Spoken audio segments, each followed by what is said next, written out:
Billionaire returned to his ex's house after 4 years, and a child ran to him with a familiar smile.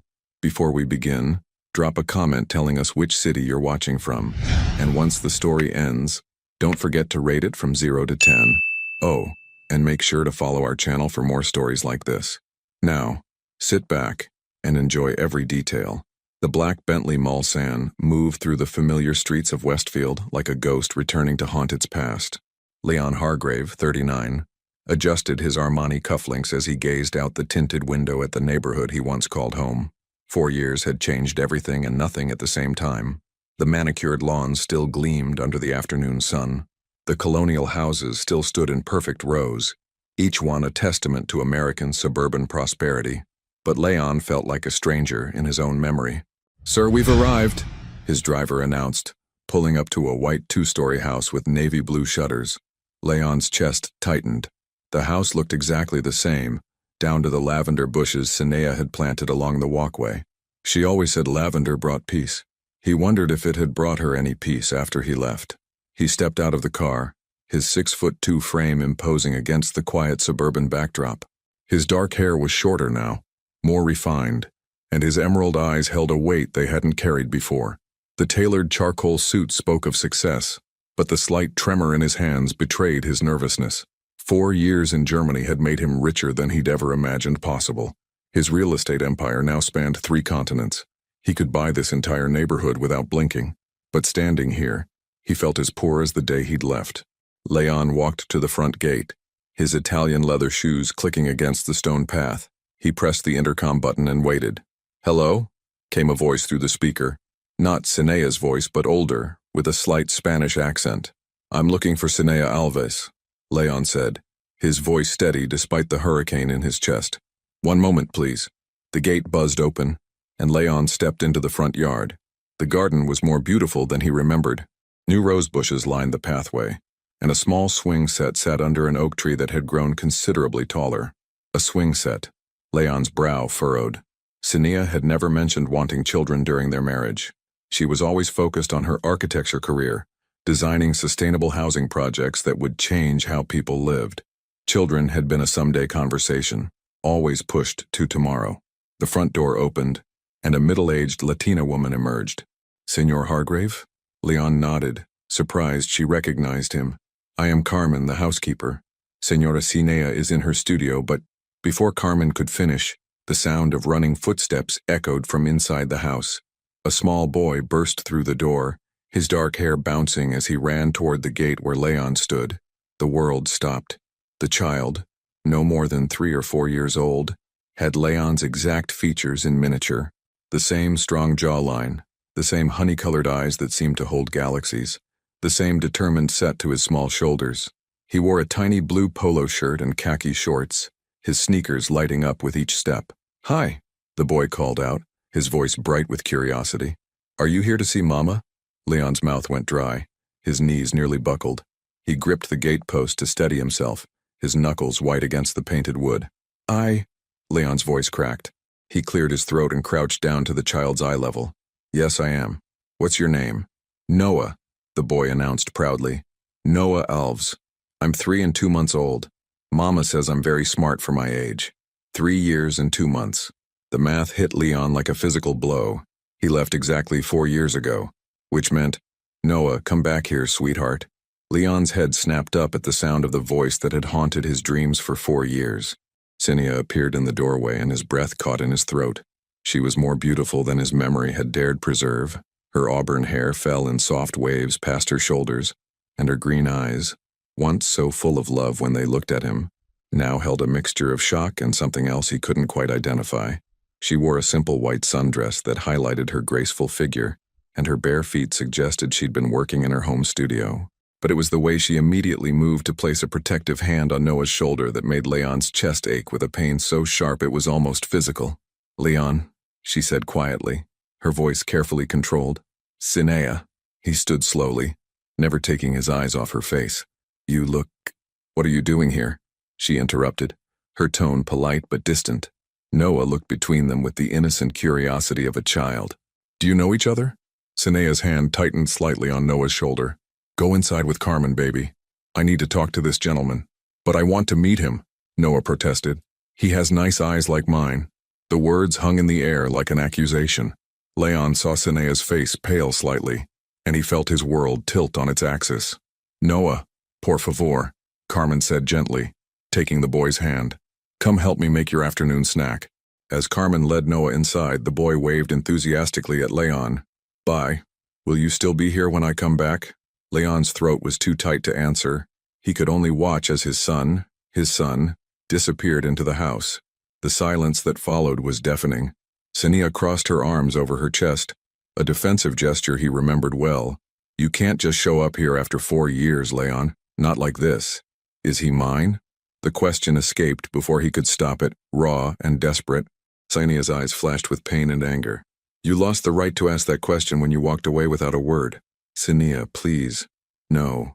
Her voice was firm, but he could hear the tremor beneath it. You don't get to come back and demand answers. You don't get to waltz in here in your expensive suit looking like you own the world and expect me to. I never stopped thinking about you, Leon said quietly. The words hung between them like a bridge neither was sure they wanted to cross. Sinea's composure cracked for just a moment, and in that instant, Leon saw the woman he'd fallen in love with 8 years ago. Brilliant, passionate, vulnerable. But the moment passed, and the walls went back up. Thinking isn't the same as staying, Leon. Thinking isn't the same as fighting for what you love. She turned to go back inside, but Leon's voice stopped her. I had to leave. She paused without turning around. Had to? Or chose to? My company was failing. Everything we'd built was crumbling. I was losing millions every day and I couldn't let you watch me fall apart. So you decided for both of us. Now she did turn, and her eyes blazed with 4 years of suppressed fury and hurt. You decided I was too weak to handle your problems. You decided our marriage wasn't worth fighting for. You decided to run instead of trust me. It wasn't about trust. Then what was it about, Leon? Because I've had 4 years to wonder and I still don't understand how the man who promised to love me forever could leave a note on the kitchen counter and disappear. The pain in her voice was unbearable. Leon stepped closer to the porch, desperate to bridge the distance between them. I was drowning, Sinea. Everything I'd worked for was gone. I couldn't even afford to keep this house. I had creditors calling every hour, investors pulling out, employees looking at me like I'd betrayed them. I was becoming someone I didn't recognize. Angry, desperate, broken. I couldn't let you see me like that. So instead you let me think you'd stopped loving me. The simple statement hit him like a physical blow. I never stopped loving you, he whispered. Not for a single day. Sinea's eyes filled with tears she refused to let fall. Love without courage isn't love, Leon. It's cowardice dressed up in pretty words. Before he could respond, Noah's voice called from inside the house. Mama, Carmen says I can have cookies if you say yes. Sinea wiped her eyes quickly and called back. 1 cookie before dinner, baby. When she looked at Leon again, her expression had hardened into resolve. You should go. Sinea, please. Give me a chance to what? Explain why you abandoned your pregnant wife? The words hit the air like a slap. Leon's world tilted completely off its axis. You were pregnant when I left?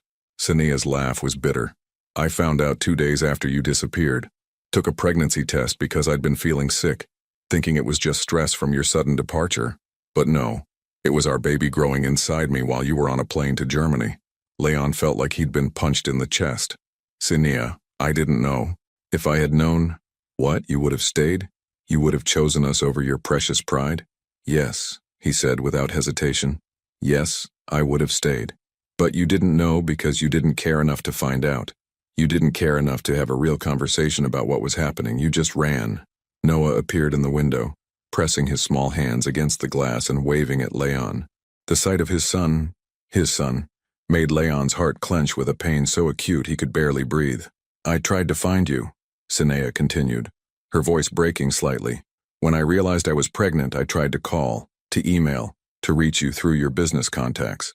But you'd cut all ties so completely it was like you'd never existed. Your assistant said you'd given strict instructions not to be contacted about personal matters. Leon closed his eyes, remembering those instructions. He'd been so focused on rebuilding, so determined to return successful, that he'd shut out everything from his past, including the possibility that Sinea might need him.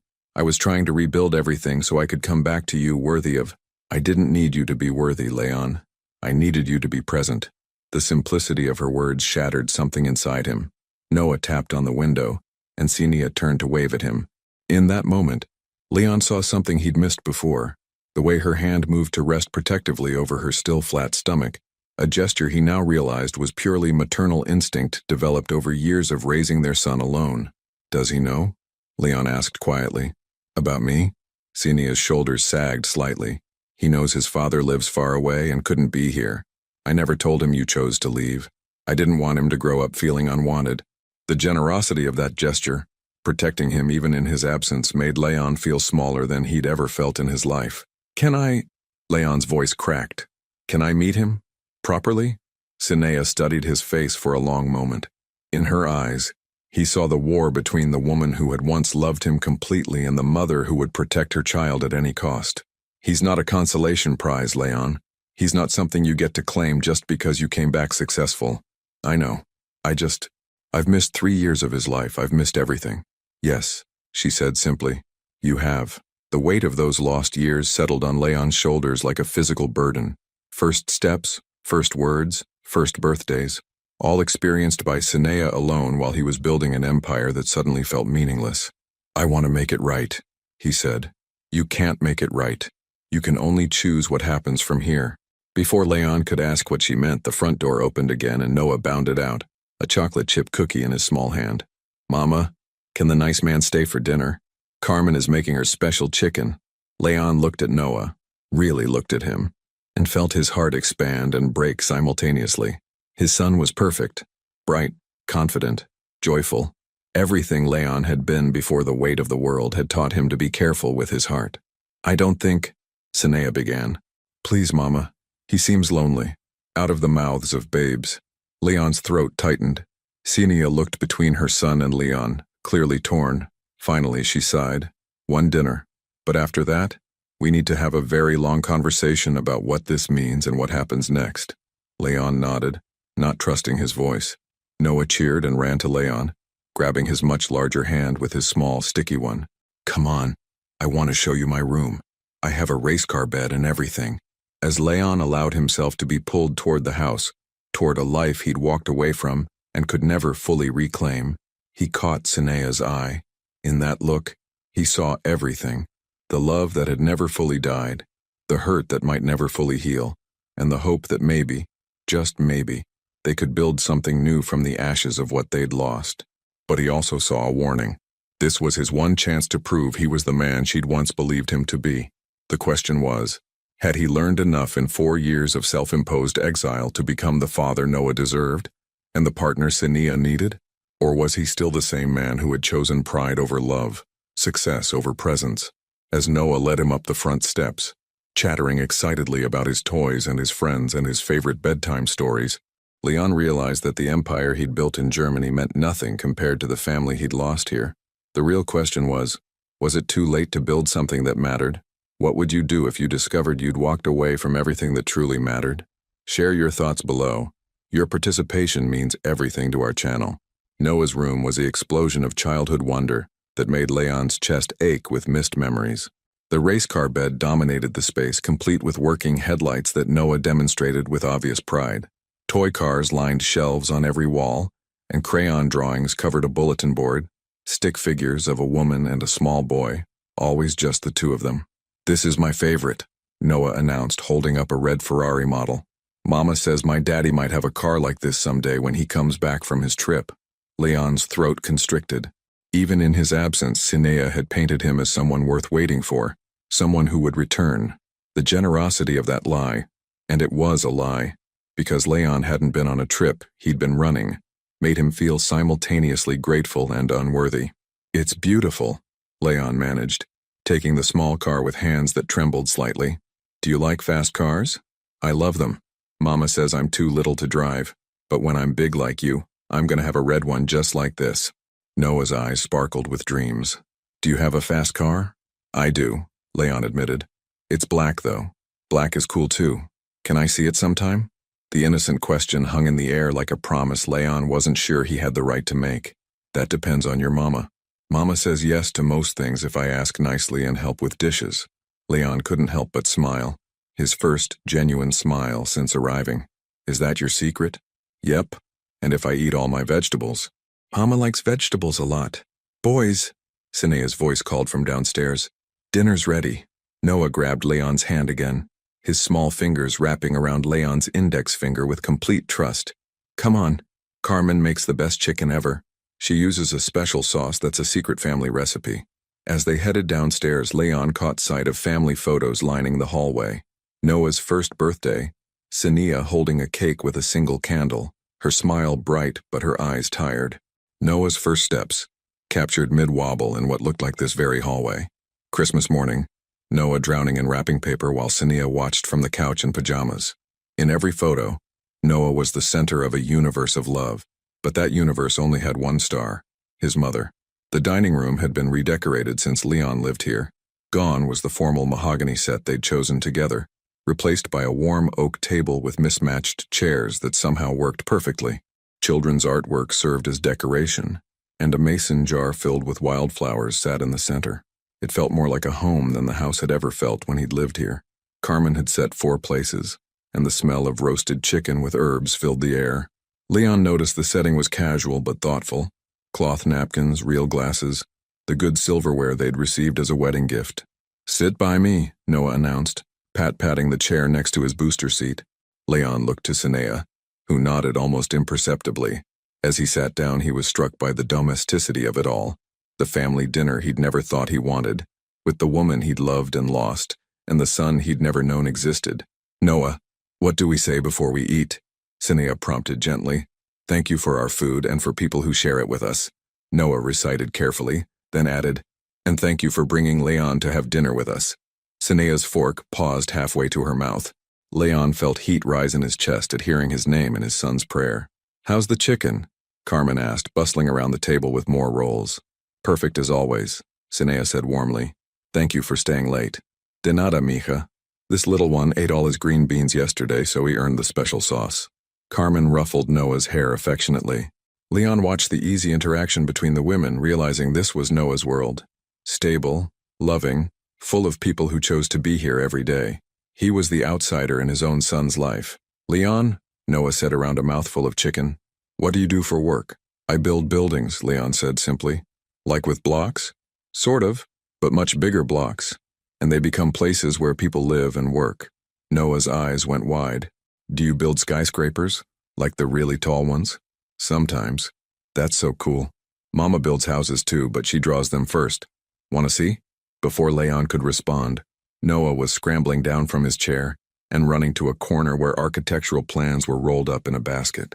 Noah, those are Mama's work papers, Sinea called after him. But they're pretty, and Leon builds things too, so he'll like them. Noah returned with a partially unrolled blueprint and climbed back into his chair. Look, Mama designed this house for a family with 3 kids. She made special rooms just for playing and reading. Leon studied the plans, his architect's eye immediately recognizing Sinea's distinctive style. Sustainable materials, maximized natural light, spaces that flowed organically from one to another. But there was something new in her work, a warmth and livability that hadn't been there before. This is beautiful, he said honestly. You've grown as a designer. Sinea looked surprised by the genuine admiration in his voice. Thank you. I've been focusing more on family homes lately. Sustainable living that actually works for real families, not just design magazines. Mama says houses should make people happy, not just pretty, Noah added sagely. Leon looked around the dining room again, understanding now why it felt so different. This wasn't designed for show. It was designed for living, for a mother and son creating memories together. You've succeeded, Leon said quietly, and Sinea's cheeks flushed slightly. Tell him about the playground house, Noah urged excitedly. The what? Leon asked. Sinea hesitated, then said, I designed a small residential community with shared green spaces and integrated play areas. The idea is that children can play safely while parents can work from home offices with clear sight lines, like a modern village concept. Exactly. Her face lit up as she talked about her work. Kids need community, and parents need flexibility. Why should those be mutually exclusive? Leon found himself leaning forward, genuinely engaged. This was the woman he'd fallen in love with, passionate, innovative, seeing solutions where others saw problems. But there was a depth to her now, a maternal wisdom that made her even more compelling. Have you found investors? Sinea's expression cooled slightly. I'm working on it. It's harder to get backing for family-focused projects. Investors prefer luxury developments. Leon opened his mouth to say he could help, then caught himself. He had no right to swoop in and solve her problems with money. He'd lost that privilege when he'd chosen to leave. I'm sure you'll find the right partners, he said instead. Noah had finished his chicken and was now carefully arranging his green beans in a pattern on his plate. Mama, can Leon see my fort after dinner? What fort? Leon asked. I built a blanket fort in the living room. It's got 3 rooms and a secret entrance. That sounds impressive. It is. Mama helped me hang the sheets really high so I can stand up inside.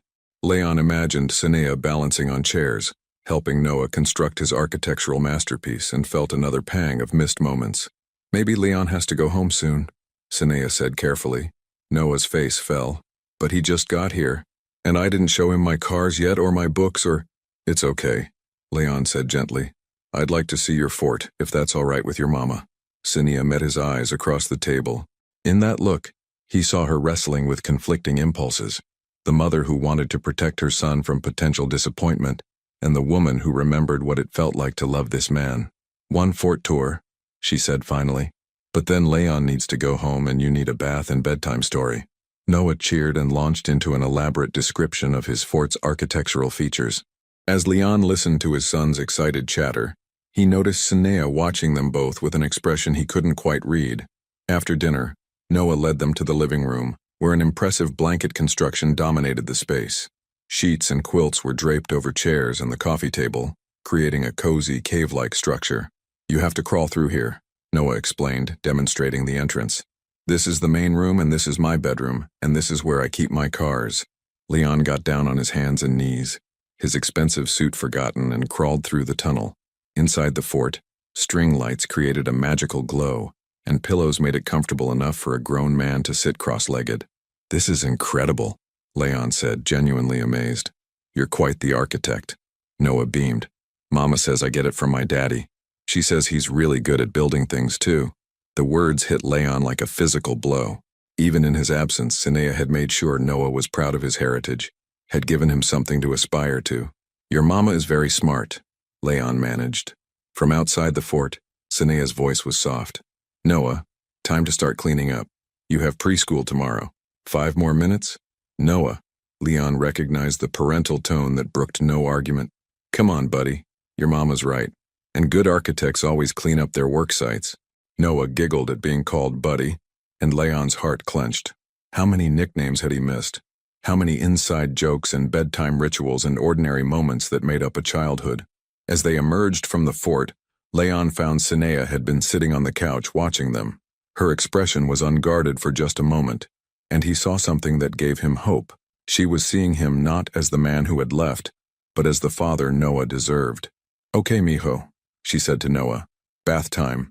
Say goodnight to Leon. Noah hugged Leon impulsively, his small arms barely reaching around Leon's waist. Will you come back tomorrow? Leon looked over Noah's head to Sinea, asking permission he wasn't sure he deserved. We'll see, she said carefully. Leon and I need to talk about grown-up things first. Noah nodded solemnly, accepting this adult logic. Okay, but I hope you come back. I like you. I like you too, Leon said, his voice rough with emotion. As Sinea led Noah upstairs for his bath, Leon stood alone in the living room, surrounded by the evidence of the life he'd missed. Family photos on the mantel, Noah's artwork on the refrigerator visible through the kitchen doorway, a basket of toys in the corner. He picked up one of Noah's books from the coffee table, Goodnight Moon, and imagined Sini reading it every night, doing all the voices, being both mother and father to their son. When Sinea returned 20 minutes later, Leon was still holding the book. He wants you to read to him tomorrow night, she said quietly. I told him maybe. Leon set the book down carefully. Sinea, Not yet, she interrupted. He might be listening. Let me make sure he's asleep, then we can talk. She disappeared upstairs again, and Leon heard the murmur of voices, a brief giggle, then silence. When she came back down, her expression was all business. We need to set ground rules, she said without preamble. If you're going to be in his life, you can't disappear again. I won't let you break his heart the way you broke mine. I won't leave again. How can I believe that? How can I trust that the first time things get difficult you won't run again? Leon had no answer that would satisfy her, because she was right to doubt him. Words were cheap. He'd promised to love her forever once, and then he'd left. I can't prove it to you with words, he said finally. I can only prove it with actions day by day. Xenia studied his face for a long moment. He's everything to me, Leon. Everything. If you hurt him, I will never forgive you. I understand. Do you? Because he's already asking when you're coming back. He's already imagining what it would be like to have a daddy. And if you decide this is too hard or too complicated or interferes with your business empire, it won't. You don't know that. You don't know what it's like to put someone else's needs first every single day, no matter what. The accusation stung because it was true. Then teach me. Xenia blinked, clearly not expecting that response. Teach me how to be his father. Teach me how to put him first. I know I don't deserve a second chance, but he deserves to know his dad. Before she could respond, Leon's phone buzzed. He glanced at it instinctively, a habit from years of never being disconnected, and saw 17 missed calls from his assistant. Xenia noticed his attention shift, and her expression hardened. Go ahead. Take it. Some merger probably needs your immediate attention. Leon looked at the phone, then deliberately turned it off and put it in his pocket. Nothing is more important than this conversation. Pretty words again? Then let me prove it. Leon stepped closer, not close enough to intimidate, but close enough that she could see the sincerity in his eyes. Give me a chance to show you I've changed. Xenia wrapped her arms around herself, a gesture of self-protection he remembered from their worst fights. I don't know if I can do this, Leon. I don't know if I can watch you get close to him and then leave again. What if I don't leave? You will. When it gets hard, when he has nightmares or gets sick or throws tantrums in grocery stores, when real life interferes with your perfect comeback story, you'll leave. What if I don't? He repeated quietly. Xenia stared at him for a long moment, and Leon saw the war in her eyes, hope battling with hard-earned wisdom, love wrestling with self-preservation. Finally, she sighed. 1 week. You can see him 3 times this week. Supervised visits. If you miss even one, if you're late, if you take a business call during his time, I won't. Then you don't get to devastate him slowly. You leave and you don't come back. The terms were harsh but fair. Leon nodded. What about us? There is no us. There's you trying to be Noah's father and me protecting my son. That's it. But as she said it, Leon caught her glance flicking to his lips for just a moment, and he knew she was lying to herself as much as to him. I should go, he said. Thank you for dinner. And for letting me meet him. Xenia walked him to the door, maintaining careful distance between them. Leon? He turned back hopefully. Don't make me regret this. As Leon walked back to his car, he could see Noah's bedroom window glowing softly upstairs. Somewhere behind that light was his son, probably dreaming of race cars and blanket forts, safe in a world his mother had built for him. Leon had built an empire in 4 years. But Xenia had built something infinitely more valuable, a home where their son could grow up feeling loved and secure. Now Leon had 1 week to prove he deserved to be part of that world. 1 week to show he could be the man Noah needed him to be. As he drove away, Leon's phone buzzed again.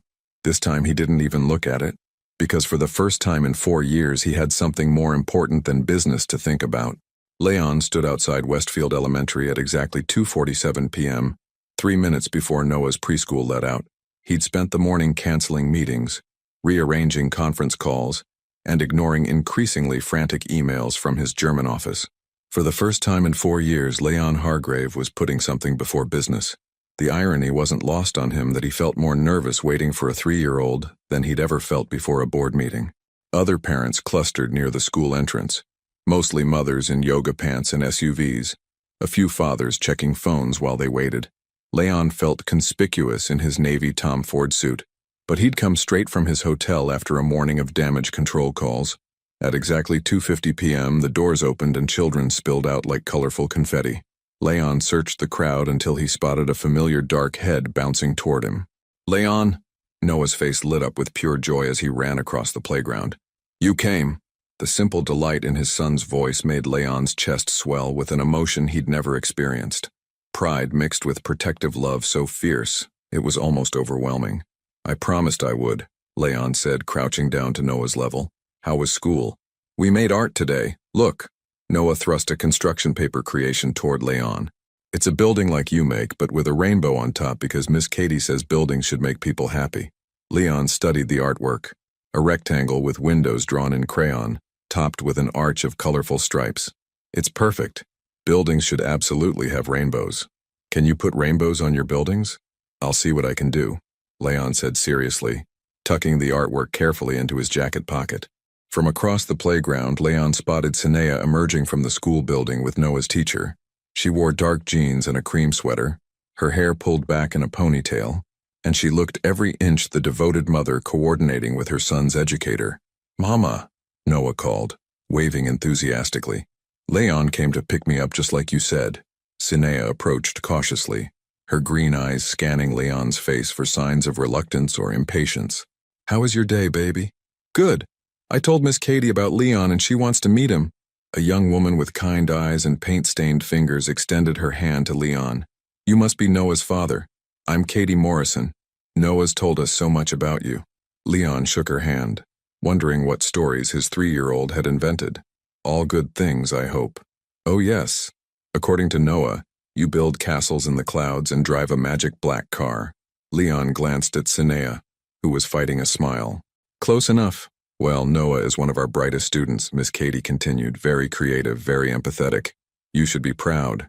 "I am," Leon said, and meant it completely. After Miss Katie left, Sinea turned to Leon. "So, supervised visit number 1. Noah wants to show you the park. 1 hour. Can we get ice cream after?" Noah asked hopefully. "After the park, if Leon has time," Sinea said carefully. Leon checked his watch. His assistant had scheduled a conference call with Tokyo investors at 4:30 p.m., a call that could determine whether his latest acquisition went through, a call worth approximately $50 million. "Leon has all the time in the world," he said, pulling out his phone and turning it off completely. Sinea's eyebrows rose in surprise, but she didn't comment. The park was 6 blocks away, an easy walk through tree-lined streets that reminded Leon why he'd chosen this neighborhood originally. Noah chattered the entire way, pointing out important landmarks. The house with the dog that barked every morning, the mailbox that looked like a fish, the tree that was perfect for climbing when he got bigger. "And this is my favorite bench," Noah announced as they entered the park. "Mama and I sit here and watch clouds sometimes." Leon imagined Sinea and Noah sharing quiet moments here, making up stories about cloud shapes, and felt another pang of missed memories. The playground was busy with after-school activity. Noah immediately ran toward the swings, calling over his shoulder, "Push me really high." As Leon helped Noah onto a swing, he noticed Sinea settling on a nearby bench with a book, close enough to supervise but far enough to give them space. She was trying to read, but Leon caught her glancing up every few seconds. "Higher!" Noah squealed with delight. Leon pushed gently, then a little harder as Noah's confidence grew. "How's this?" "I'm flying. Look, Mama, I'm flying." Sinea looked up and smiled, not at Leon but at Noah's joy. It was the first genuine smile Leon had seen from her since his return. "Tell me about your friends at school," Leon said as he continued pushing. "There's Emma and Marcus and Lily. Emma has a pet hamster and Marcus knows all the dinosaur names. Lily shares her snacks with me sometimes." "That's very nice of her." "Yeah. Mama says sharing is how we show people we care about them." Leon filed away this piece of Sinea's parenting philosophy. "Your mama is very smart about those things. She's smart about everything. She fixes my toys when they break and makes pancakes that look like cars and reads really good voices when she does stories." "What's your favorite story?" "The one about the dragon who was scared of his own fire. Mama makes the dragon voice really funny." Leon made a mental note to ask Sinea about the book later. He wanted to learn Noah's preferences, his routines, his world. After swings, they moved to the climbing structure. Noah was fearless, scrambling up rope ladders and sliding down curved slides with the confidence of a child who'd never been told the world was dangerous. "Look at me," Noah called from the top of a play castle. "I'm the king of the castle." "Your kingdom is very impressive, Your Majesty," Leon called back. Noah giggled and slid down the spiral slide, landing in a heap of giggles at Leon's feet. Again, they played for 45 minutes, moving from structure to structure as Noah's interest shifted. Leon found himself laughing more than he had in months, caught up in his son's infectious joy and boundless energy. But it was the quiet moments that affected him most. When Noah took his hand naturally while walking between play areas, or when he leaned against Leon's legs while catching his breath. casual physical affection that spoke of trust being built. Ice cream time? Noah asked hopefully as other families began to leave. Leon looked toward Sania, who was checking her watch. She nodded and gathered her things. The ice cream truck was parked at the edge of the park, playing its tinny melody. Noah studied the colorful pictures on the side with the seriousness of a diplomat choosing state policy. I want the one with the face, he decided. The one that looks happy. Leon ordered a character ice cream for Noah and simple vanilla for himself. Sania declined, but Leon noticed her accepting small bites when Noah offered to share. They found a picnic table where Noah could eat without making too much of a mess. As his son attacked his ice cream with focused determination, Leon caught Sania watching him with an expression he couldn't quite read. What? He asked quietly. You're good with him, she admitted reluctantly. I wasn't sure. I mean, you never showed much interest in children before. I never understood before, Leon said honestly. I thought children were something you eventually got around to, like remodeling the kitchen or planning for retirement. I didn't know it would be like this. Like what? Leon watched Noah trying to lick ice cream that was melting faster than he could eat it, like suddenly understanding what's actually important.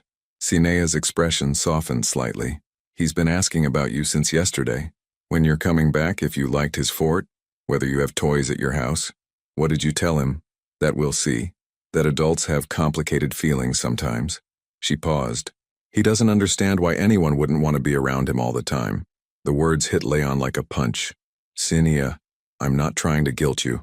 I'm just explaining how his mind works. To him, love means presence. If you love someone, you stay. If you leave, it means you stopped loving them. Leon felt the weight of that simple truth. I never stopped loving either of you. But you left anyway. Before Leon could respond, Noah finished his ice cream and climbed into Leon's lap, sticky fingers and all. Can you come to dinner again tomorrow? Leon looked to Sania, asking permission. We'll see, she said, but her tone was less definitive than before. Noah seemed satisfied with this non-answer and settled more comfortably against Leon's chest. Your heart is really loud, he observed. Is it? Uh-huh. Mama's is too, but yours is louder. Like a big drum. Leon became aware of his heartbeat, accelerated by the simple weight of his son in his arms. Maybe that's because it's excited to meet you. Hearts can be excited. Hearts can feel lots of things. Noah considered this seriously. What does your heart feel right now? Leon met Sinaya's eyes over Noah's head. Happy. My heart feels very happy right now. Noah smiled and snuggled closer. Mine too. They sat in comfortable silence for a few minutes, watching other families enjoy the late afternoon sunshine. Leon felt something he'd never experienced before, a sense of completeness he hadn't known he was missing. Then his phone vibrated in his pocket. He ignored it. It vibrated again, and again. You can check it, Sinea said quietly. It's not important. Leon. Her voice was gentle but firm. Don't lie to him about who you are. If business is important to you, that's okay. But don't pretend it isn't. Leon pulled out his phone, keeping Noah settled in his lap. 17 missed calls from his assistant, 12 from his business partner, 6 text messages marked urgent. The last text made his blood run cold. German investors pulling out. Need you on call now or we lose everything. Leon's empire, the success he'd built in 4 years of exile, was crumbling again. And this time, he couldn't run away to rebuild it. I have to make a call, he said quietly. Sinea's expression shuddered. Of course you do. 5 minutes, that's all. It's never 5 minutes, Leon. But Noah was looking up at him with trusting eyes, and Leon made a decision that 4 years ago would have been impossible. You know what? Leon turned the phone off completely and put it away. It can wait. Sinea stared at him in shock. Leon, if it's urgent, nothing is more urgent than this. Leon tightened his arms around Noah. I told you I'd changed. This is me proving it. For the first time since his return, Sinea looked at him like she was seeing someone she recognized. The man she'd fallen in love with, the one who'd once promised her the world. But Leon knew the call would come again. His business was in crisis, and he couldn't ignore it forever. The question was, when the choice came between saving his empire and keeping his promise to his son, which would he choose?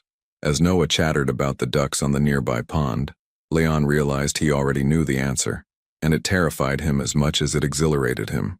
Leon's hotel suite at the Ritz-Carlton was a war zone of scattered papers, 3 laptops running simultaneously, and empty coffee cups marking the battleground of a man trying to save his empire from 3,000 miles away. It was 11:43 p.m., and he'd been on back-to-back calls for 6 hours straight, trying to salvage what was left of his German operations. The Frankfurt investors are demanding face-to-face meetings. His assistant Rebecca's voice crackled through the speakerphone from Berlin. They won't sign without you physically present. We're talking about a $2 billion development project, Leon. If we lose this, I understand the implications, Leon said, rubbing his temples where a headache had been building for hours. Through the floor-to-ceiling windows, the city sparkled below him, but all he could think about was the promise he'd made to Noah earlier, that he'd come to preschool pickup again tomorrow. They've scheduled the emergency meeting for Thursday morning. I've already arranged for the jet. Cancel it. Silence on the other end of the line. Sir? Cancel the jet, Rebecca. I'm not going to Germany. Leon, with all due respect, are you experiencing some kind of breakdown? Because this deal represents 40% of our annual revenue.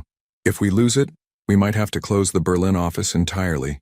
300 jobs are at stake. Leon closed his eyes.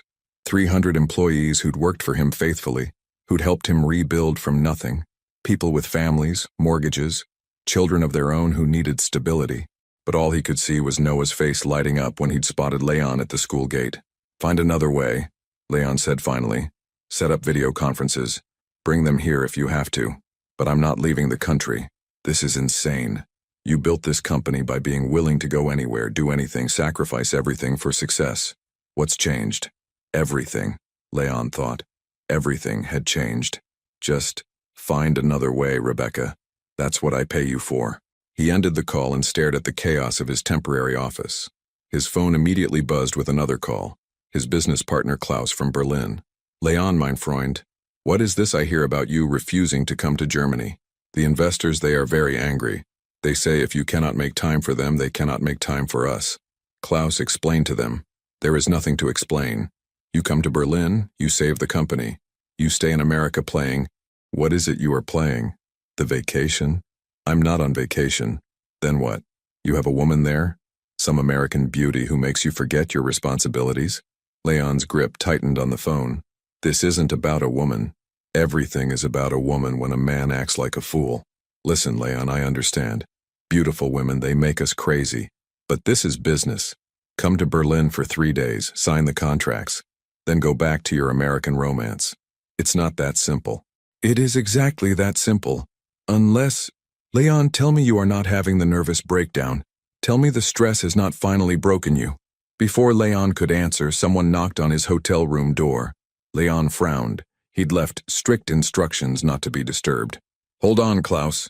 Leon muted the call and opened the door to find Sinea standing in the hallway, holding a manila envelope. She looked beautiful but tired, wearing jeans and a soft gray sweater, her hair loose around her shoulders. But her expression was all business. We need to talk, she said simply. Leon stepped aside to let her in, acutely aware of the disaster his suite had become. How did you find your hotel? You left the business card on my kitchen counter when you put Noah's artwork in your pocket yesterday. She glanced around at the chaos. So this is what changed priorities looks like. Leon quickly closed his laptops and gathered some of the papers. It's not what it looks like. Really? Because it looks like a man trying to run a multinational corporation from a hotel room while pretending to have time for a child. Leon's phone was still buzzing with Klaus's call. Sinea nodded toward it. Answer it. I'll wait. It can wait. Leon, I've been married to you. I know the sound of a business crisis. Answer the phone. Leon reluctantly unmuted the call. Klaus, I'll have to call you back. Leon, do not hang up on me. We need to discuss. Leon ended the call and turned off the phone entirely, meeting Sinea's skeptical gaze. That was dramatic, she said dryly. What's in the envelope? Sinea handed it to him. Noah drew this for you at preschool today. Miss Katie said he spent all of art time on it. Leon opened the envelope and felt his heart constrict. It was another building drawing, but more elaborate this time. A skyscraper with windows, a door, and stick figures in front. A tall figure labeled Leon, a smaller figure labeled Mama, and a tiny figure labeled Me in the middle, holding both their hands. At the top, in careful preschool letters, Noah had written, My family. Sinea. Leon's voice was rough. He's been talking about you nonstop. Leon this, Leon that. He asked me 17 times today when you were coming back. He wants to show you his new Lego tower, and he picked out a book he wants you to read to him. Leon studied the drawing, seeing his son's hope rendered in crayon and construction paper. But here's the thing, Sinea continued, her voice gaining strength. I can see what's happening here. You're trying to manage a crisis while playing part-time father, and when the pressure gets too high, when the choice becomes real instead of theoretical, you'll choose business, because that's who you are. It is who you are, Leon. And it's okay. I've accepted it, but Noah hasn't and he can't. So I need to know right now. Are you in this completely, or are you just visiting until your real life calls you back? Leon set the drawing carefully on the coffee table. What are you asking me? I'm asking what happens when your investors demand you fly to Germany tomorrow. I'm asking what happens when you have to choose between a board meeting and Noah's preschool graduation. I'm asking whether you're ready to be a father or whether you're just playing house while you figure out your next move. The directness of her questions cut deep because they were the same ones keeping him awake at night. I told you I've changed. Prove it. Sinea pulled a folded paper from her pocket. This is Noah's schedule for next week. Monday is his first swimming lesson. He's been terrified of water, but finally agreed to try. Wednesday is parent-teacher conferences where we discuss his development. Friday is the preschool Halloween party, where parents are expected to attend in costume and help with activities. She set the paper on the table next to Noah's drawing. If you can commit to being at all three events completely present and engaged, then we'll talk about expanding your role in his life. If not, then this ends now before he gets more attached. Leon looked at the schedule, his mind already calculating conflicts. Monday was when the Berlin investors wanted their video conference. Wednesday was when Klaus planned to fly in for damage control meetings. Friday, his phone buzzed, then buzzed again. Answer it, Sinea said quietly. Let's see what wins. Leon stared at the phone, then at Noah's drawing, then at Sinea's expectant face. No, Leon. I said no. Those calls can wait. This conversation is more important. Sinea's eyebrows rose in surprise. Leon picked up Noah's drawing again, studying the careful way his son had drawn them as a family unit. Monday, Wednesday, Friday, I'll be there. Even if it means losing business? Even if it means losing everything? Sinea studied his face, looking for signs of doubt or reservation. You don't understand what you're promising. Swimming lessons aren't just about showing up. You'll need to get in the pool, help him when he's scared, celebrate when he kicks his legs for 3 seconds. Parent-teacher conferences mean discussing Noah's emotional development, his friendships, his challenges. The Halloween party means wearing a ridiculous costume and helping 4-year-olds decorate cookies without eating them all. Leon smiled despite the chaos surrounding them. What costume does he want me to wear? You're serious? Dead serious. Sinea sat down on the couch, suddenly looking exhausted. I don't understand you. 4 years ago, you couldn't make time for a romantic dinner because some contractor in Dubai needed your approval. Now you're telling me you'll dress up as Batman for a preschool party? Superman, actually. Noah mentioned it yesterday. Said Batman is cool, but Superman can fly. Leon. Sinea's voice was soft, vulnerable in a way he hadn't heard since his return. I want to believe you. God, I want to believe you've changed, but I'm terrified. Of what? Of letting myself hope again. Of watching Noah fall in love with having a father only to lose you again. She paused, then continued in a whisper, of falling in love with you again, when I know how badly it hurt the first time. The admission hung between them like a bridge neither was sure they should cross. Leon's phone rang again. This time, it was Rebecca calling back. Without breaking eye contact with Sinea, Leon picked up the phone and turned it completely off. I choose you, he said simply. Both of you. Whatever that means. Whatever it costs. Sinea's eyes filled with tears she refused to let fall. Pretty words again. Then let me prove them with actions. Leon moved closer, close enough to see the gold flecks in her green eyes. Let me prove I'm not the same man who left. How? Leon gestured toward his laptop. By walking away from a $2 billion deal to read bedtime stories to my son.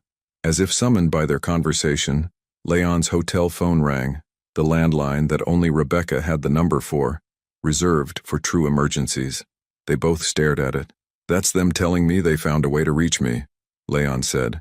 Probably to inform me that if I don't get on a plane tonight, I lose everything I've built. The phone kept ringing. Sinea stood up. Answer it. Find out how bad it really is. Sini. Answer it, Leon. Because if you can walk away from everything when it's real, when the stakes are highest, then maybe you really have changed. Leon picked up the phone on the sixth ring. Mr. Hargrave? Rebecca's voice was tense. The investors just called. They're pulling out entirely unless you're in Berlin by tomorrow evening. The deal is dead, and they're demanding immediate repayment of advance funds. We're looking at potential bankruptcy proceedings if we can't. Leon looked at Sinea, who was watching his face intently. Rebecca, Leon said calmly, send them my regrets. Tell them I'm unavailable. Sir, you don't understand. I understand perfectly. Some things are more important than money. He hung up the phone and turned to face Sinea fully. There, he said. I just chose you and Noah over a fortune. The question is, do you believe me now? The silence stretched between them, heavy with 4 years of hurt, and the fragile possibility of redemption. The Westfield Community Center pool smelled like chlorine and childhood memories. Leon stood at the edge of the shallow end wearing swim shorts he'd hastily bought that morning, watching Noah cling to Sinea's hand like his life depended on it. I don't wanna, Noah whispered, his usual confidence replaced by wide-eyed terror as he stared at the clear blue water that barely reached Leon's waist. It's okay, baby, Sinea murmured, crouching down to Noah's eye level. Remember what we talked about? The water is your friend, it just wants to play. Leon's phone had been buzzing in his bag for the past hour. 12 missed calls from Rebecca, 8 from Klaus, and a string of increasingly frantic emails about emergency board meetings and investor lawsuits. But he'd made a promise, and for the first time in his adult life, he was keeping it. Maybe Daddy can show you how fun it is, Sinea suggested gently. The word Daddy hit Leon like a physical blow. It was the first time Sinea had used it, even hypothetically, and he saw the slight surprise in her own eyes at the slip. Would you like that? Leon asked Noah softly. Want to see me go in the water first? Noah nodded solemnly, still pressed against his mother's legs. Leon waded into the pool, the cool water lapping at his chest. Around them, other families were having their own swimming lessons. Toddlers with water wings, patient instructors, the occasional happy shriek when a child conquered a fear. See? It's just like a really big bathtub, Leon called out, trying to project calm confidence he didn't entirely feel. He'd learned to swim at boarding school, where showing fear earned you mockery from classmates. This was different. This was about making his son feel safe. But what if I sink? Noah asked, his voice small. You won't sink because Mama and I will be right here with you, Leon said. And you know what? Even if you did start to sink, we'd catch you before you could blink. Instructor Maria, a cheerful woman in her 20s with boundless patience, approached with a small foam kickboard. Noah, this is going to be your special floating friend today. Want to meet him? Noah eyed the kickboard suspiciously but allowed Maria to show him how it worked, how it could hold him up while he learned to kick his legs.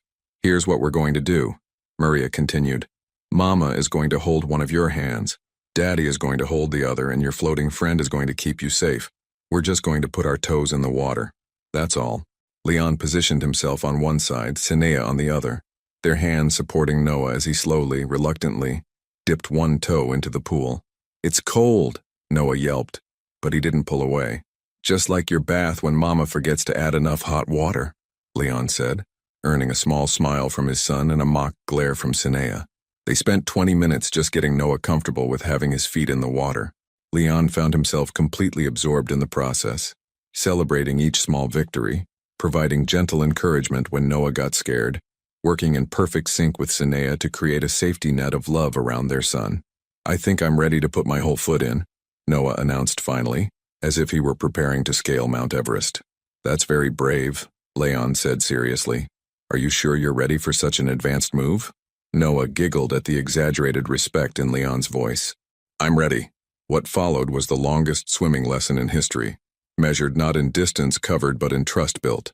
Noah progressed from feet to ankles to knees, each level requiring patient coaxing and celebration. Leon's phone buzzed again in his bag.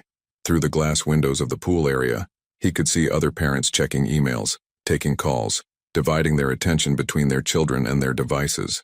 But Leon only had eyes for Noah, who was now floating on his stomach with the kickboard, his legs moving in approximation of a kick while Leon's hands provided invisible support beneath him. Look at me, I'm swimming, Noah called out, his voice filled with wonder. You absolutely are, Leon said, his throat tight with emotion. You're doing amazingly. From the other side of the kickboard, Sinea caught Leon's eye. Her expression was soft, unguarded in a way it hadn't been since his return. She was seeing him not as the man who'd left, but as the father Noah deserved. After the lesson, they sat on the pool deck while Noah excitedly recounted every moment to anyone who would listen. The changing room attendant, another family packing up their things, a janitor who smiled politely at the enthusiastic recap. I went underwater. Well, my face didn't go underwater, but my arms did. And Leon held me so I didn't sink. Noah bounced on his towel, still high on his accomplishment. You were very brave, Sinea said, wrapping him in a dry towel. I'm proud of you for trying something scary. Leon made it not scary. He promised he wouldn't let me sink, and he didn't. The simple faith in Noah's voice made Leon's chest ache. When had anyone trusted him so completely? As they gathered their things, Leon's phone rang again. This time it was a number he didn't recognize. Probably a reporter who'd gotten wind of the business crisis. You can answer it, Sinea said quietly while Noah struggled with his shoes. I don't want to, Leon. Ignoring it won't make it go away. Leon looked at Noah, still chattering about his swimming triumph, and made another choice that would have been impossible 4 years ago. Yes, it will. For today, it absolutely will. They walked to the parking lot together, Noah between them, still wrapped in his towel like a small superhero cape. For a moment, Leon allowed himself to imagine this was their life. Family swimming lessons on Monday afternoons, shared pride in small victories, the comfortable rhythm of parents united in love for their child. Ice cream? Noah asked hopefully as they reached Sinea's car. You already had a treat after swimming lessons, Sinea reminded him. But I was so brave. Extra brave deserves extra treats. Leon couldn't help laughing. I think he's got a point. Extra brave definitely deserves recognition. Sinea looked between them, clearly torn between good parenting and celebrating Noah's breakthrough. One small ice cream, she conceded. But you eat all your vegetables at dinner. Deal. Noah threw his arms around Leon's legs in an impulsive hug. Thank you for making the water not scary. As Leon hugged his son back, breathing in the chlorine and innocent trust, his phone buzzed with a text message. Despite himself, he glanced at it. Rebecca. Emergency board meeting scheduled for tonight. Klaus flying in. If you're not there, they're voting you out as CEO. This is serious, Leon. The words blurred together as Noah pulled back and looked up at him with shining eyes. Will you come to ice cream with us? Leon looked at the text, then at his son, then at Sinea, who was watching his face carefully. Wouldn't miss it, he said, putting the phone away without responding. At the ice cream shop, Noah chose a cone with sprinkles while Leon and Sinea sat across from each other at a small table, the weight of unspoken conversation heavy between them. You're losing everything, aren't you? Sinea asked quietly while Noah was distracted by his treat. Leon met her eyes. Probably. Leon, I'm not the same man who left Sinea. That man would have been on a plane to Berlin yesterday. That man would have taken every call, missed every swimming lesson, chosen money over moments. Leon watched Noah carefully lick ice cream off his cone. But this man just watched his son overcome his fear of water. This man got to be the safe harbor his child needed. And that's worth more than all the buildings in the world. Sinea's eyes filled with tears. She quickly blinked away. What will you do? I don't know. Start over, I guess. I did it once before. But you're older now. And the business world doesn't forgive failure easily. Leon shrugged. Then I'll find something else. Something that doesn't require me to choose between success and being present for the people I love. Mama, Leon, look. Noah had managed to eat his ice cream without making a complete mess. A victory worth celebrating at his age. Very impressive, buddy, Leon said. You're getting good at lots of new things today. Can we go swimming again next week? Leon looked to Sinea for permission. She nodded slowly. Absolutely. Same time next Monday? Yes. And maybe next time I can put my face in the water.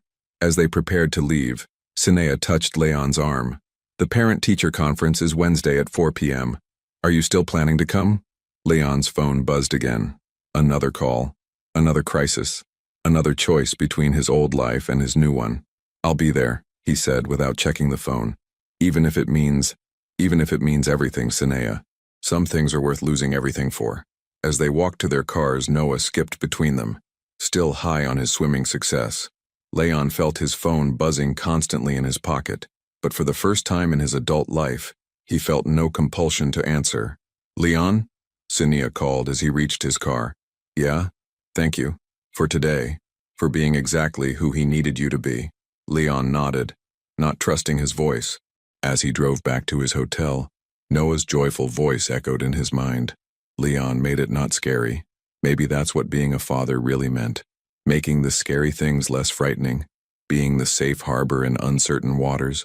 Proving through presence that some things were worth more than empires. His phone was still buzzing as he pulled into the hotel parking garage. Leon turned it off without looking and headed upstairs to face whatever wreckage awaited him. But for the first time since returning to his old life, Leon felt like he was exactly where he belonged. The Ritz-Carlton suite looked like a battlefield the morning after defeat. Leon sat surrounded by legal documents, termination notices, and laptop screens displaying the systematic dismantling of everything he'd built over 4 years. His coffee had gone cold hours ago, but he couldn't bring himself to care. Klaus stood by the window, his usually immaculate appearance disheveled from an overnight flight and a morning of emergency damage control. 15 years of friendship, Leon. 15 years of building this empire together. And you destroyed it all for what? A woman who divorced you? She didn't divorce me, Leon said quietly, signing another document that transferred millions of dollars in assets to angry investors. I left her. Same result. You are bankrupt, mein Freund. Completely ruined. The Berlin office closes today. The London properties are being seized. Your personal assets are frozen pending litigation.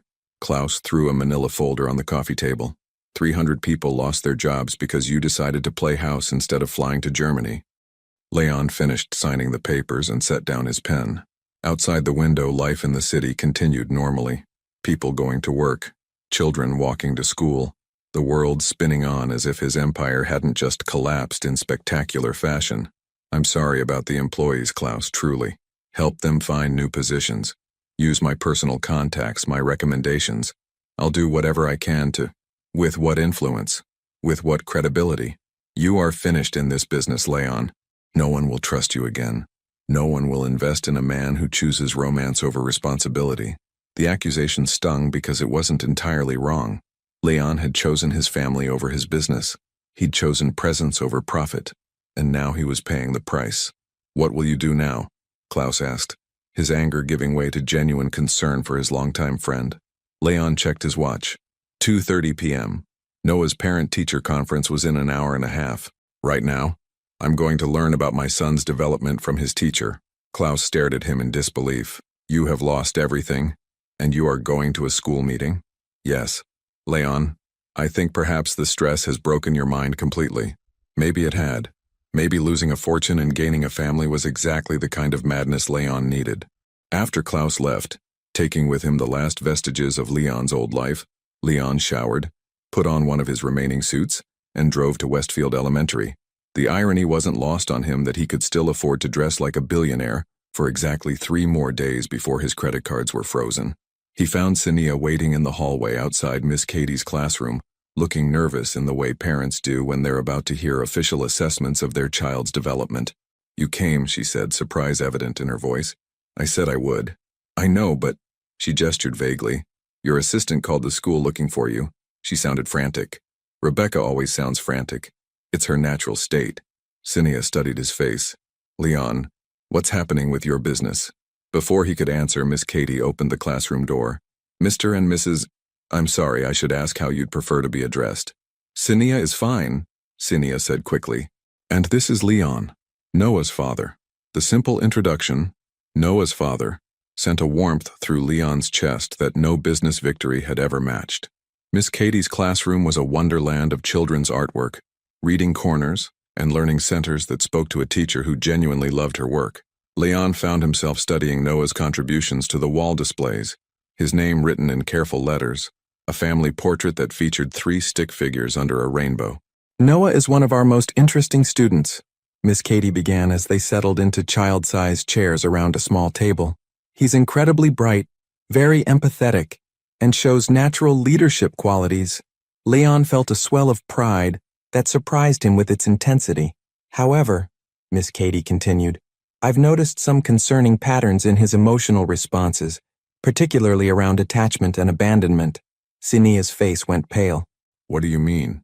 Noah has developed what I call hypervigilant affection. He becomes extremely attached to adult figures very quickly, but he also shows signs of anticipating their departure. He'll cling to substitute teachers, become anxious when I step out of the classroom, and he started asking repeatedly if people are going away. Leon felt like he'd been punched in the chest. Is this because of me?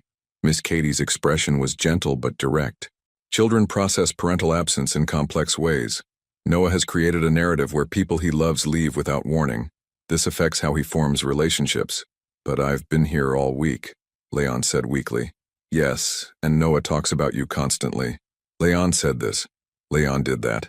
Leon promised to come back. But he also asks me every day if I think you'll still be here tomorrow.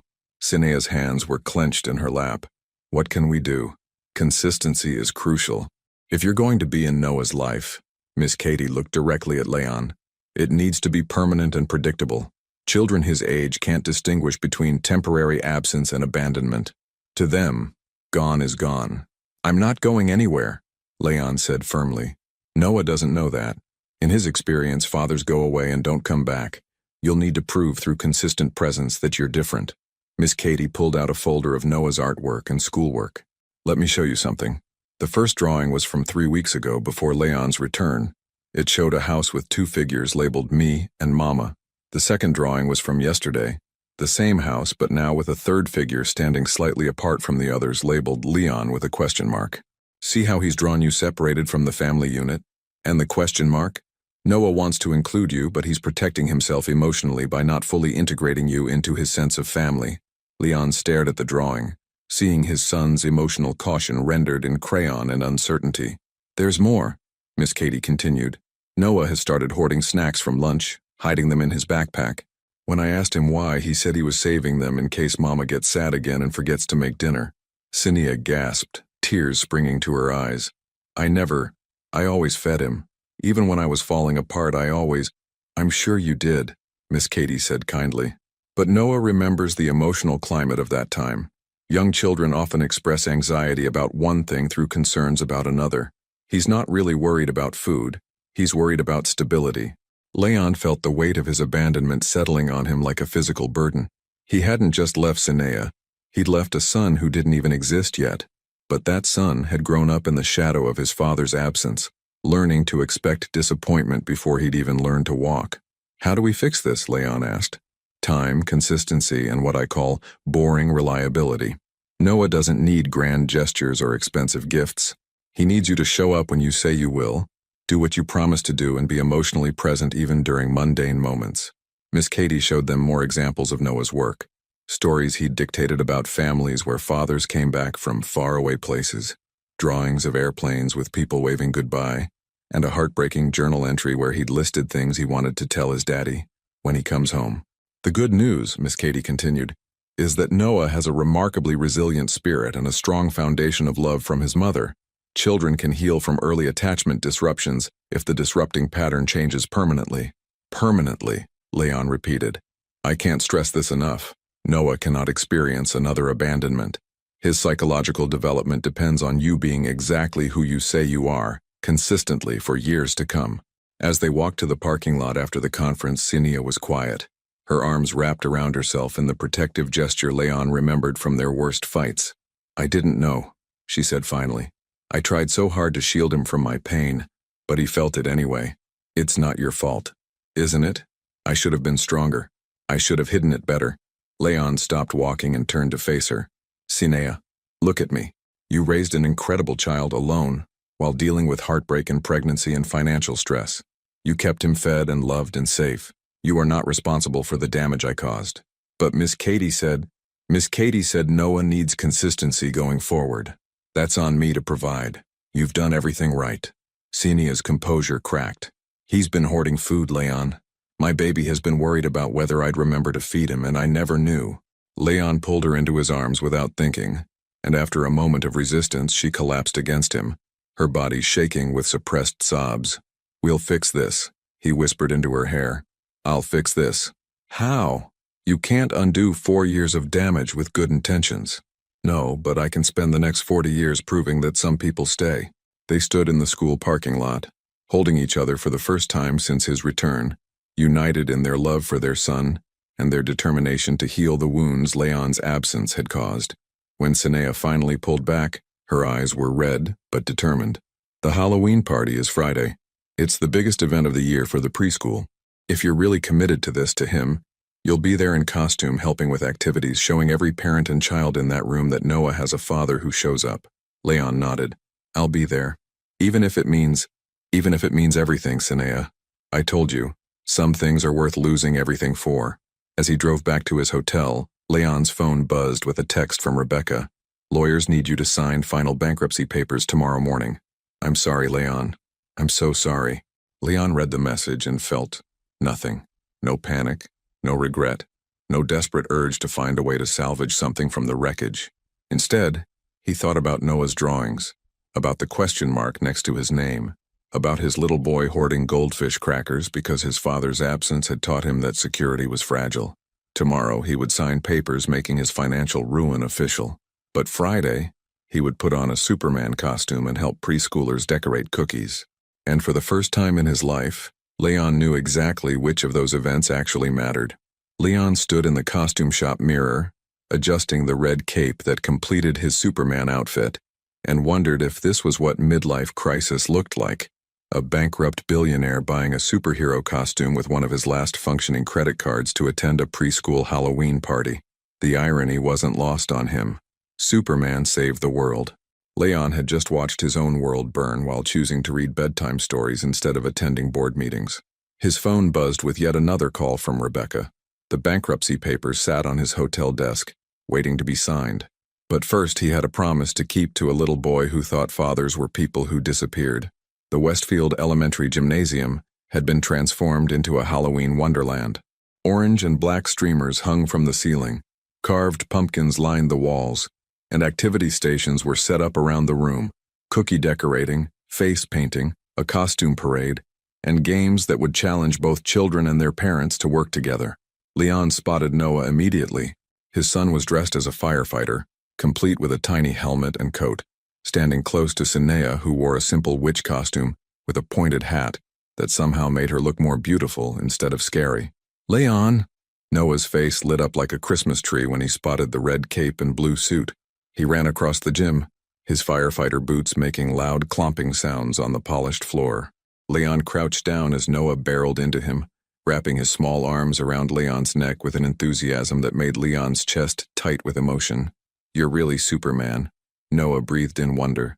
I told everyone my daddy was coming as Superman, and here you are. My daddy. The words hit Leon like a physical blow. The best kind of blow, the kind that rebuilt instead of destroyed. Well, someone told me there was going to be a very brave firefighter here who might need Superman's help saving the day, Leon said seriously. Noah giggled and stepped back to strike a heroic pose. Firefighters and Superman are both heroes. We can be a team. The best team, Leon agreed, and meant it completely. Sinea approached more cautiously, her eyes taking in Leon's complete commitment to the costume. You actually did it. I said I would. I know, but she gestured around the room filled with families, children, and the cheerful chaos of a school event. This isn't exactly your usual environment. Leon looked around at the organized pandemonium, parents helping children with craft projects, toddlers having sugar-fueled meltdowns, the constant background noise of dozens of conversations happening simultaneously. 4 years ago, this would have been his worst nightmare. Today, it felt like coming home. Noah, why don't you show Leon the cookie decorating station? Sinea suggested. I need to help Miss Katie set up the parade. As Noah led Leon toward a table covered in sugar cookies, frosting, and enough sprinkles to supply a small bakery, Leon noticed other parents watching them with curiosity. Word had clearly gotten around that Noah's mysterious father had finally appeared. This is my daddy, Noah announced proudly to Mrs. Henderson, whose daughter Emma was in his class. He builds really tall buildings and he helped me not be scared of swimming. Mrs. Henderson smiled politely. How nice. I don't think we've met before. Leon's been working far away, Noah explained with the matter-of-fact acceptance of a child. But now he's back and he's going to help me decorate cookies. For the next hour, Leon threw himself into preschool party activities with the same focus he'd once applied to multinational business deals. He helped Noah create a cookie masterpiece involving enough frosting to construct a small building, participated in a 3-legged race that resulted in both of them tumbling into a pile of hay bales, and judged a contest where children had to guess how many candy corns were in a jar. "You're really good at this," observed Jennifer Walsh, another parent who'd been watching Leon navigate the social dynamics of competitive preschooler parents with surprising grace. "Good at what?" "The dad thing. It's not as easy as it looks." Leon glanced around the room, noting the various parenting styles on display. The hyper-competitive father coaching his son through musical chairs like it was the Olympics. The mother frantically taking photos of every moment. The dad checking his phone while his daughter tugged on his sleeve for attention. "I'm learning," Leon said honestly. "Well, whatever you're doing, it's working. Noah hasn't stopped smiling since you got here." The observation made Leon's heart swell with a pride different from any business achievement. This was the pride of being exactly who someone needed you to be. During the costume parade, Leon stood with the other parents as children marched around the gym showing off their outfits. When Noah walked by in his firefighter gear, he spotted Leon in the crowd and broke formation to run over. "Did you see me? Did you see my costume?" "I saw everything. You're the bravest firefighter in the whole parade." Noah beamed and ran back to rejoin his classmates. But Leon caught him glancing back repeatedly to make sure Leon was still there, still watching, still present. After the parade, Miss Katie announced the final activity, a family relay race that required parents and children to work together to complete silly challenges. "Noah and Leon, your team Superman firefighter," Miss Katie announced.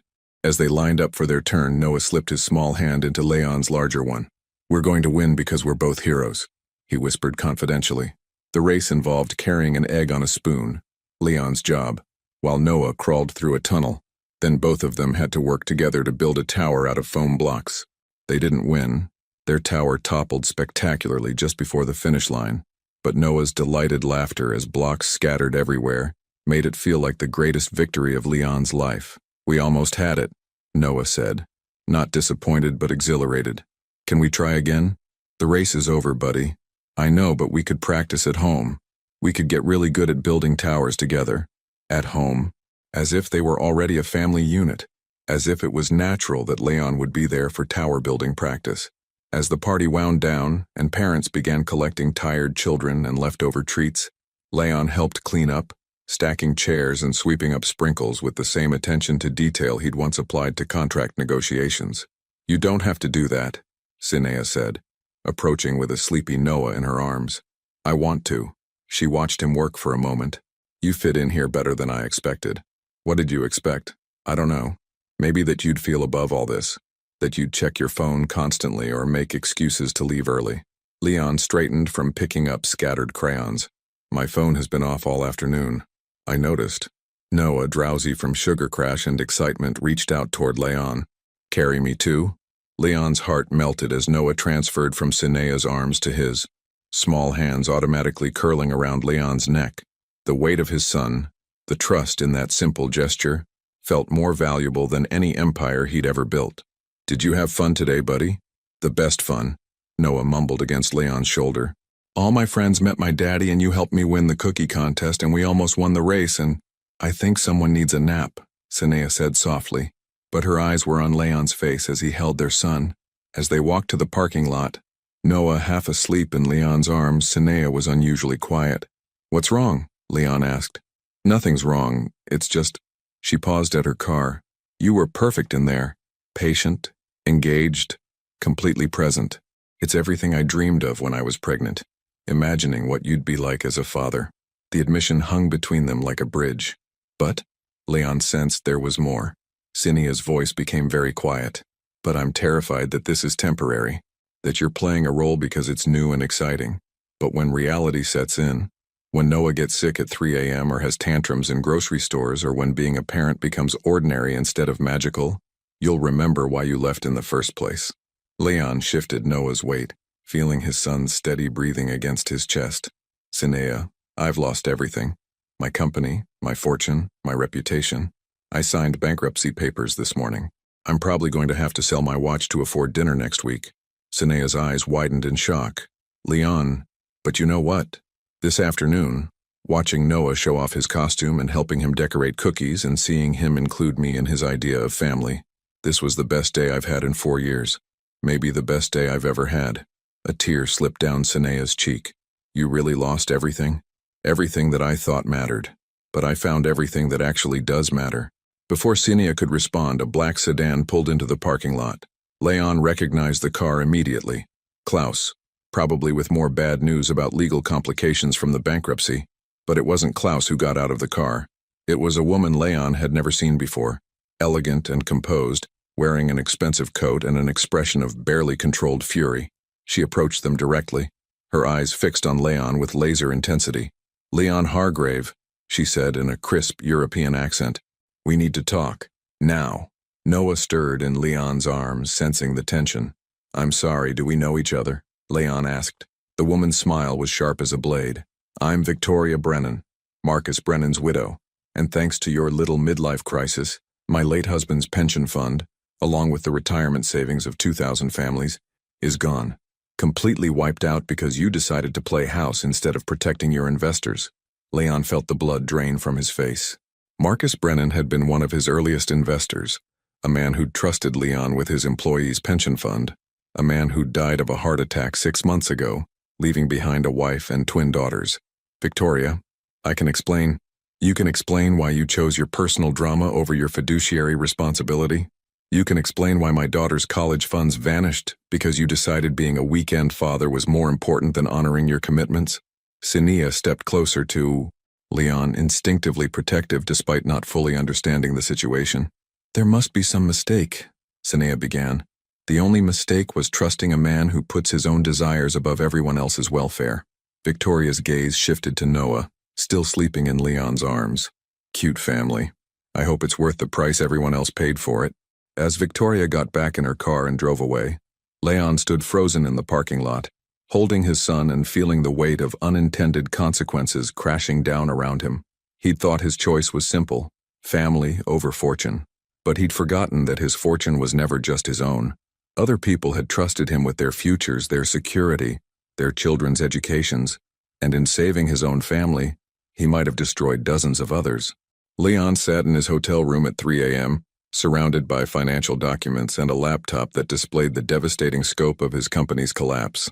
Noah was curled up on the couch beside him, having refused to go home after the Halloween party, insisting he wanted to stay with Superman Daddy for the night. Sinia had reluctantly agreed, sensing that Leon needed the comfort of his son's presence as much as Noah needed to ensure his father wouldn't disappear again. The numbers on the screen were devastating. The Brennan Family Pension Trust had lost $12.3 million when Leon's company defaulted on guaranteed investment contracts. 2,000 families, teachers, firefighters, nurses, people who'd worked their entire careers trusting that their retirement was secure. Leon rubbed his eyes, which burned from hours of research. He'd found Victoria Brennan's information online. Marcus Brennan, 54, had died of a massive heart attack while reviewing the very portfolio that Leon's bankruptcy had just destroyed. He left behind Victoria and twin daughters, Sophie and Emma, both juniors in college whose tuition was now in jeopardy. "Can't sleep either." Leon looked up to find Sinia standing in the doorway, holding 2 cups of coffee. She'd changed out of her witch costume into jeans and one of his old college sweatshirts that she'd apparently kept all these years. "How long have you been awake?" Leon asked quietly, careful not to wake Noah. "Since you started typing at midnight." Sinia handed him a coffee and settled into the chair across from him. "Want to tell me what that woman meant about the pension fund?" Leon closed the laptop and leaned back, feeling the weight of exhaustion and guilt pressing down on him like a physical force. "When I started rebuilding the company in Germany, I needed capital fast. I accepted money from pension funds, promised guaranteed returns backed by my personal assets. And when you chose to stay here instead of flying to Germany, the deals fell through. The assets got seized. The pension funds lost everything." Leon's voice was hoarse with shame. "I knew there would be consequences to my choice, but I thought they'd only affect me." Sinia was quiet for a long moment, studying his face. "How many families?" 2,000. Teachers, firefighters, postal workers. People who trusted me with their life savings. "Leon." Her voice was soft, but not accusatory. "I destroyed their futures, Sinia. While I was playing superhero at a preschool party, somewhere a nurse was getting a call telling her she can't retire because the money she'd saved for 30 years is gone." Leon stood up and walked to the window, looking out at the city lights. "You asked if I'd changed, if I was really different from the man who left. Well, here's your answer. I'm worse. The old Leon was selfish, but he honored his business commitments. This Leon puts his own happiness above everyone else's welfare. Stop. Cinea's voice was firm. Leon turned to look at her. You made an impossible choice in an impossible situation. You could have saved the business and lost your son forever, or you could have chosen your family and let other people suffer. There was no perfect option. That doesn't make it right. No, it doesn't. But it makes you human. Cinea joined him at the window. The question is, what are you going to do about it now? Leon had been asking himself the same question for hours. I don't know. I have no money, no assets, no way to repay what was lost. I'm legally bankrupt. I can't even get a loan to buy groceries. So you're giving up? What choice do I have? Cinea turned to face him fully. You have the same choice you've always had, Leon. You can run away from the mess you've made, or you can stay and figure out how to fix it. Before Leon could respond, Noah stirred on the couch, mumbling something in his sleep about firefighters and cookies. Both parents automatically moved closer to their son, united in their protective instinct. He had nightmares last night, Cinea said quietly. After you left to sign those papers, he kept asking if you were coming back, if you were going to live far away again. I'm not going anywhere. Promise him that, not me. Leon knelt beside the couch where Noah was sleeping. In the dim light from the desk lamp, his son looked impossibly small and vulnerable. How had Leon ever thought anything was more important than this? I promise, Leon whispered to the sleeping child. I'm not going anywhere ever again. Noah's eyes fluttered open. Leon, you're still here. I'm still here, buddy. I had a dream that you flew away like real Superman, but you forgot to take me with you. Leon's chest constricted. That's just a dream. I'm never flying away without you again. Promise? I promise. Noah smiled sleepily and closed his eyes again. Within minutes, his breathing deepened back into sleep. Cinea watched the entire exchange with an expression Leon couldn't quite read. You mean it, don't you? She said softly. You really aren't going anywhere. How can you even ask that, after everything I've put you through? Because I'm watching you torture yourself over people you've never met, people who have every right to hate you. The Leon who left me wouldn't have cared about their pension funds. He would have rationalized it as an acceptable cost of business. Leon returned to his chair and reopened the laptop. I've been researching every family affected. The Brennans are just the beginning. There's a teacher in Ohio whose daughter needs surgery that insurance won't cover. Her pension was supposed to pay for it.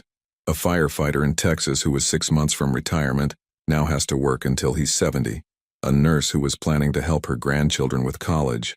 You memorized their stories. I need to know who I hurt. I need to understand the real cost of my choices. Cinea moved behind his chair and gently placed her hands on his shoulders. The simple touch sent electricity through him. The first time she'd touched him voluntarily since his return. This is why I fell in love with you, she said quietly. Not because you were successful or charming or could build empires, but because underneath all that ambition you had a conscience that wouldn't let you ignore the people affected by your decisions. That conscience is what got us into this mess. No, Leon.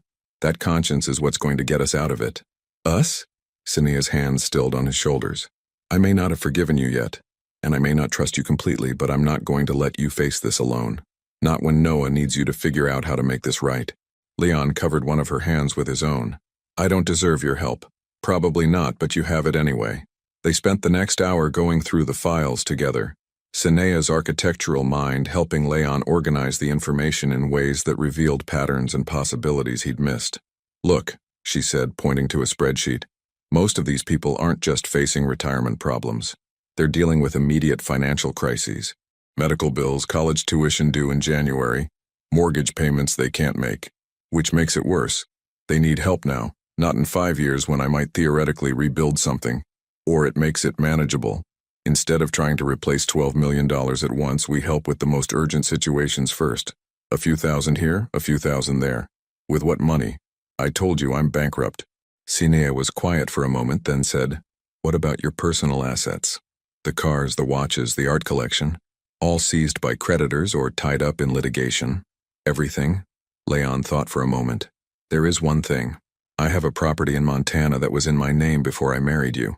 It's not technically part of the business assets because I inherited it from my grandfather, but it's worth maybe $200,000, a drop in the bucket compared to what's needed. It's a start. Cinea, even if I sold everything I personally own, it wouldn't come close to repaying what was lost. Then we don't try to repay everything. We try to help the people who need it most right now, and we build from there. Leon stared at her. You're serious about this? Dead serious, but I have conditions. Name them. First, no more running. Whatever we do it here, together, as a family. Noah doesn't lose his father again. Agreed. Second, complete transparency. No more making decisions that affect other people without consulting the people who will be affected. That includes me, and it includes being honest with Noah about why we might have to live differently for a while. Leon nodded. What else? Third, Sinea hesitated, then continued. We do this as partners. Real partners. I help you figure out how to make amends. You help me expand my sustainable housing project. We build something together that's bigger than either of us could create alone. Leon felt something shift in his chest. Hope. Fragile but real. You want to work together? I want to create something that helps people instead of using them. I want Noah to grow up seeing his parents work together to fix their mistakes instead of running from them. Leon stood up and pulled Sinea into his arms. This time she didn't resist. Are you sure about this? He asked. It's going to be hard. We'll probably lose the house, live in a small apartment, drive used cars. You and Noah will suffer for my mistakes. We've already suffered for your mistakes, Leon. But this time we'll suffer together, working toward something meaningful. And us? What are we? Sinea looked up at him, her green eyes serious but no longer guarded. We're two people who love the same little boy enough to figure out how to be better than we were before. Everything else, we'll see. Leon kissed her forehead gently, a gesture of gratitude and hope rather than romance. So where do we start? We start with Victoria Brennan. We call her tomorrow and tell her we want to help. We can't give her back what she lost, but we can make sure her daughters finish college. Leon nodded. And then we build something new, something that helps people instead of hurting them, something our son can be proud of.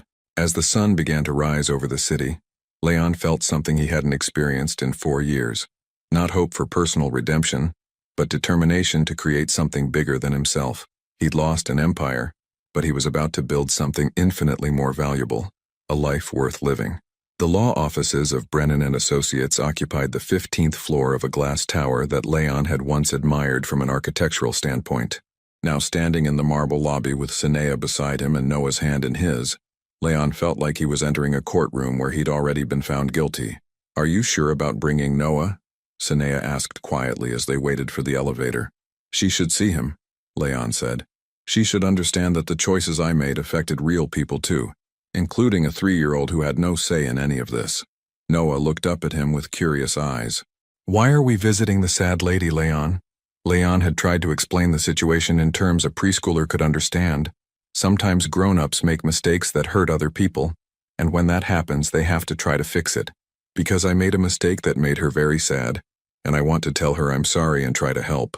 Like when I broke Emma's crayon and had to give her mine. Exactly like that, buddy. Except my mistake was much bigger. The elevator opened onto a reception area that spoke of old money and established power. Victoria Brennan had built her late husband's small investment firm into one of the region's most respected financial advisory companies. The walls were lined with photos of the families they served. Retirement parties, college graduations, new homes purchased with carefully saved money. Leon felt the weight of each smiling face like a physical blow. Mrs. Brennan will see you now, the receptionist said, leading them down a hallway lined with windows that offered a commanding view of the city. Victoria's office was a study in controlled elegance. Floor-to-ceiling bookshelves lined one wall, while her desk sat perfectly positioned to take advantage of the natural light. She stood when they entered, her posture rigid with barely contained anger. Mr. Hargrave, I'm surprised you had the audacity to request this meeting. Mrs. Brennan, thank you for seeing us. This is Sinea and this is my son Noah. Victoria's expression softened slightly when she looked at Noah, but her voice remained cold. I assume you're here to offer some inadequate apology and a payment plan that will take 30 years to complete. Actually, Sinea stepped forward, we're here to listen. We want to understand exactly what our family's situation has cost yours, and we want to know how we can help immediately. Victoria's eyebrows rose slightly. She gestured for them to sit, though she remained standing behind her desk like a judge preparing to deliver a sentence. Immediately? Mr. Hargrave, you're bankrupt. What could you possibly offer immediately? Leon pulled out a manila folder. I have one remaining asset, a property in Montana worth approximately $200,000. I want to sell it and use the proceeds to help the families most urgently affected by my company's collapse. $200,000? Victoria's laugh was bitter. The pension fund lost over $12 million. You're offering to repay less than 2% of what was stolen. We know it's not enough, Sinea said quietly, but it's something. And Leon has identified the families facing the most immediate crises: medical emergencies, college tuition due next month, mortgage payments that can't be made. We want to help them first. Victoria studied Sinea's face. You're serious. Dead serious. But we need your help to identify who needs it most urgently. My help? Victoria's voice was incredulous. You want me to help you decide which of the families your husband destroyed should receive your charity? Leon flinched at the word charity, but Sinea remained steady. We want your guidance because you know these families personally. You understand their situations in ways we never could. Victoria was quiet for a long moment, her gaze moving between Leon's obvious discomfort and Sinea's determined sincerity. Why should I trust anything you say? Before Leon could respond, Noah spoke up from his chair. Because Leon keeps his promises now. He said he wouldn't leave me again, and he didn't. He said he'd come to my Halloween party, and he did. He wore a Superman costume even though it was kind of silly for a grown-up. The simple honesty of a 3-year-old's perspective seemed to hit Victoria like a physical blow. Her rigid posture softened slightly. And you think that makes up for what he did to my family? Noah considered this with the seriousness only children bring to important questions. No, but it means he's trying to be a good person now. Mama says when we make mistakes, we have to say sorry and then do better. Victoria looked at Leon, out of the mouths of babes. Mrs. Brennan, Leon said, his voice rough with emotion. I know I can't undo the damage I've caused. I know that saying sorry doesn't give you back what you lost, but I want to spend whatever time I have left trying to help the people I hurt. Whatever time you have left, are you dying? No, but... Leon glanced at Sinea, who nodded encouragingly. I've realized that the life I was living before, the empire building, the wealth accumulation, the constant pursuit of more, that wasn't really living. It was just an elaborate way of avoiding what actually mattered. Victoria sat down for the first time since they'd entered. And what actually matters, in your opinion? Leon looked at Noah, who was quietly coloring in a book Sinea had brought to keep him occupied. Being the kind of person your child can be proud of, building something that helps people instead of using them. Proving through actions that you're worthy of the trust people place in you. Pretty words, Mr. Hargrave. But I've heard pretty words before from men who destroyed my family's security. Sinea leaned forward. Mrs. Brennan, what if we could show you instead of telling you? What if Leon sold everything he has left, took whatever job he could find, and spent the next 5 years putting every spare dollar toward helping the families affected by this? What if we documented every payment, every family helped, and gave you complete transparency about our progress? Victoria studied Sinea's face. You're talking about rebuilding $12 million on a teacher's salary and whatever work an ex-billionaire can find. That could take decades. Then it takes decades, Sinea said simply. The point isn't to finish quickly. The point is to prove that we won't stop trying. And what do you get out of this martyrdom? The satisfaction of feeling noble about your sacrifice? Leon shook his head. We get to sleep at night knowing we're doing everything we can to fix our mistakes. We get to raise our son knowing he comes from people who take responsibility for their actions. And maybe someday, we get to feel like we've earned the right to be happy again. Victoria was quiet for several minutes, studying the folder of information Leon had prepared. Finally, she spoke. There are 43 families facing immediate financial crisis due to your bankruptcy, medical emergencies, college tuition, mortgage defaults. Your $200,000 would help maybe 8 of them. Then we help 8 families and keep working until we can help the rest. This is insane. You're talking about impoverishing yourselves for decades to help strangers. They're not strangers, Leon said quietly. They're people who trusted me with their futures. That makes them my responsibility. Victoria opened a desk drawer and pulled out a thick file. Sarah Martinez, teacher in Phoenix. Her daughter needs surgery for a brain tumor. Insurance covers 60%, but the family needs $40,000 immediately for the procedure. Leon nodded, making a note. Robert Chen, firefighter in San Diego, $15,000 behind on his mortgage. Facing foreclosure next month. He's got 3 kids under 10. Another note. Jennifer Walsh. Wait. Victoria looked up sharply. Jennifer Walsh. That name sounds familiar. She was at Noah's Halloween party, Sinea said. Her daughter Emma is in Noah's class. She told Leon he was good at the dad thing. Victoria stared at them. Jennifer Walsh lost her husband in a car accident 6 months ago. She's a nurse, working double shifts to support her 2 children. Her pension fund was her safety net, and now it's gone. She doesn't know yet that she won't be able to afford Emma's daycare next month. The room fell silent. Leon felt sick thinking about the woman who'd been kind to him, who'd praised his parenting, not knowing that he was the reason her financial security had vanished. "We help her first," Leon said immediately. "And the others?" "We help them all, in order of urgency. It might take 20 years, but we help them all." Victoria closed the file and studied Leon's face for a long moment. "You really mean it." "I really mean it." "And you're prepared to give up any chance of rebuilding your fortune to do this?"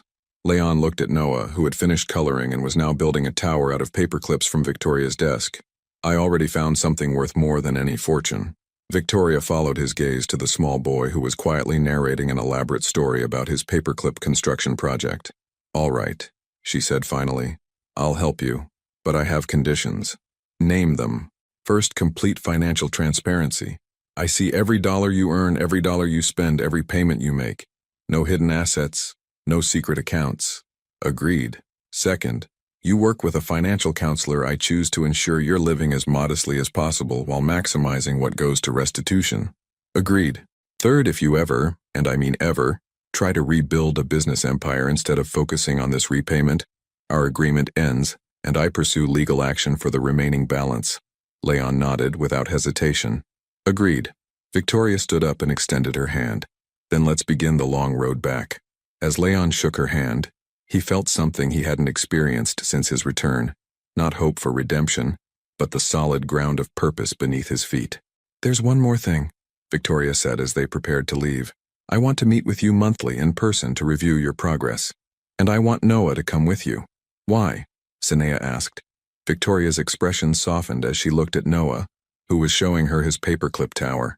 "Because I want to watch him grow up knowing that his father is a man who keeps his promises, no matter how hard they are to keep.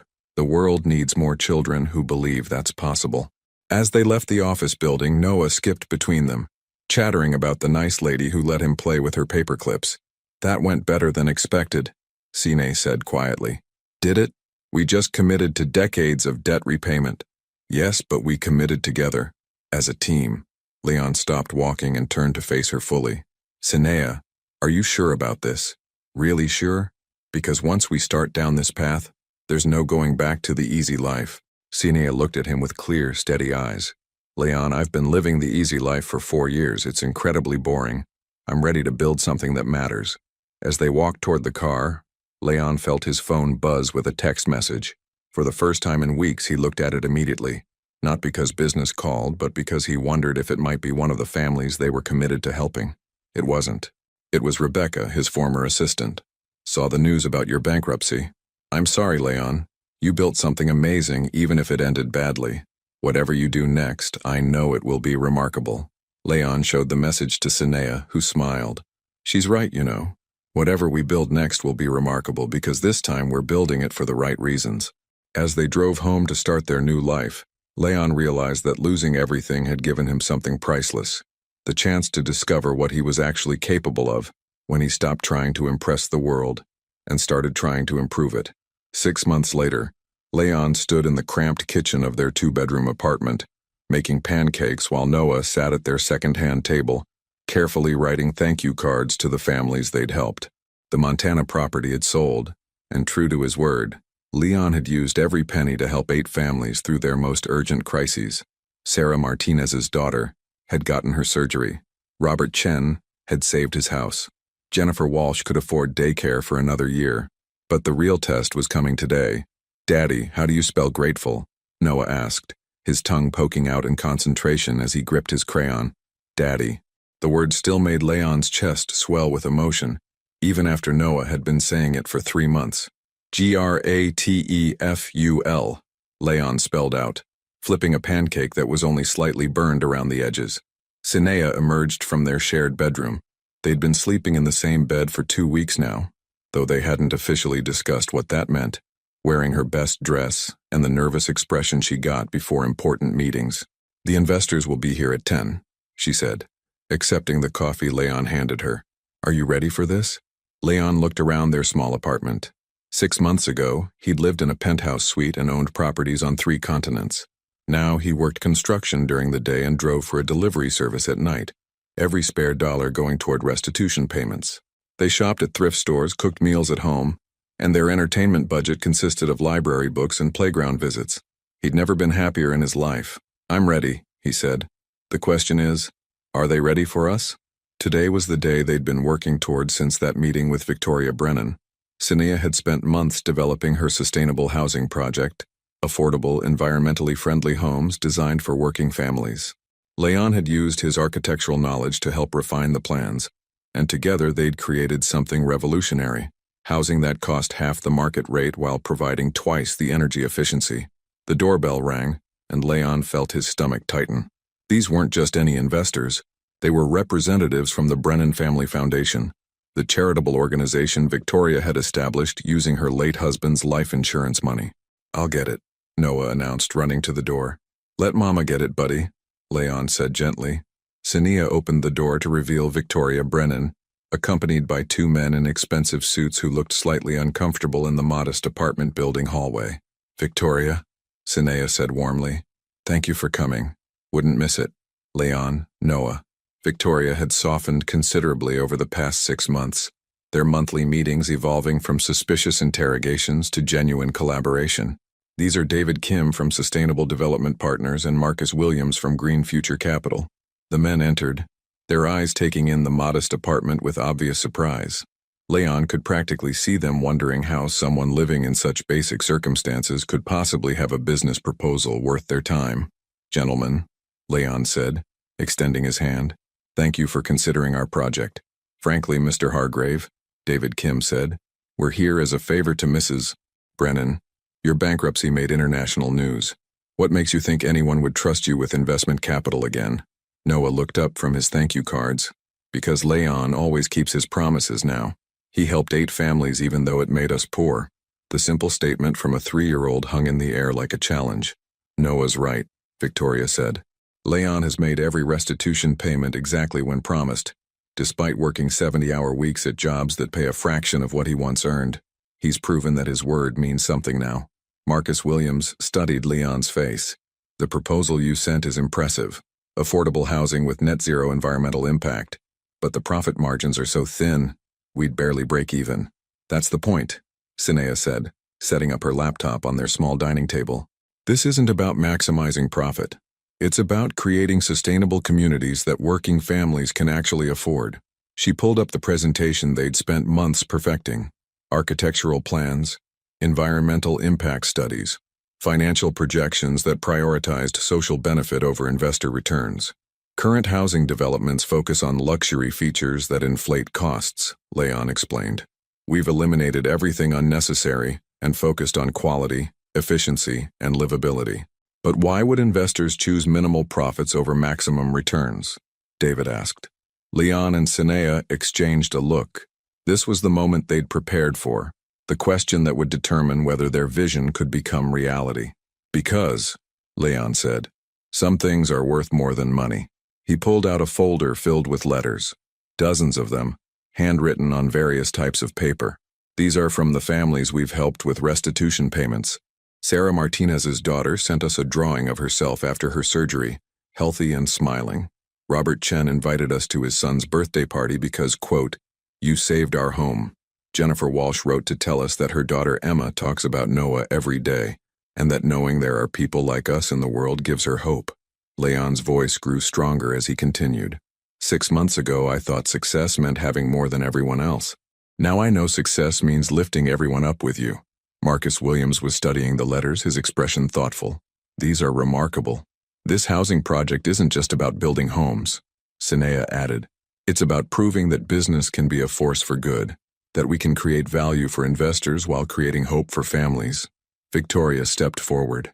"Gentlemen, I've watched this family for 6 months. I've seen them choose integrity over comfort, purpose over profit again and again. The question isn't whether they can deliver on their promises. It's whether we have the courage to invest in a different kind of success." David and Marcus huddled quietly for several minutes while Leon, Sinia, and Noah waited. Noah returned to his thank you cards, apparently unconcerned about the outcome. "We have concerns," David said finally. Leon's heart sank. The profit margins are indeed minimal.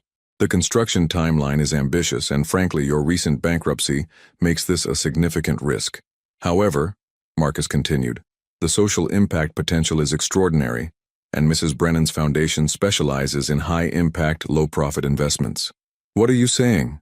Sinea asked. "We're saying yes," David smiled. "Conditional on a few modifications to the business structure. We're prepared to fund phase 1 of your sustainable housing project." The room erupted in celebration. Noah jumped up from his chair, not fully understanding what had happened but sensing the excitement. Sinea burst into tears of relief and joy. Victoria smiled with the satisfaction of someone whose faith had been justified. But Leon felt something different. Not the triumph of victory, but the quiet satisfaction of purpose fulfilled. "There's one more thing," Marcus said as the celebration settled down. "We want Leon to be the project manager." Leon blinked in surprise. "I'm not sure you understand. I'm currently working construction and driving delivery trucks. I'm not exactly executive material anymore." "Actually," Victoria interjected, "that's exactly why you're perfect for this job. You understand what it means to work hard for modest pay. You know what working families need because you are a working family now. The question is," David added, "are you willing to take on the responsibility? Because managing this project means being accountable not just to investors but to every family who will eventually live in these homes." Leon looked at Sinea, who nodded encouragingly. Then he looked at Noah, who was watching him with complete faith that his daddy would make the right choice. "I'm willing," Leon said, "but only if Sinea is my co-manager. This project is as much hers as mine."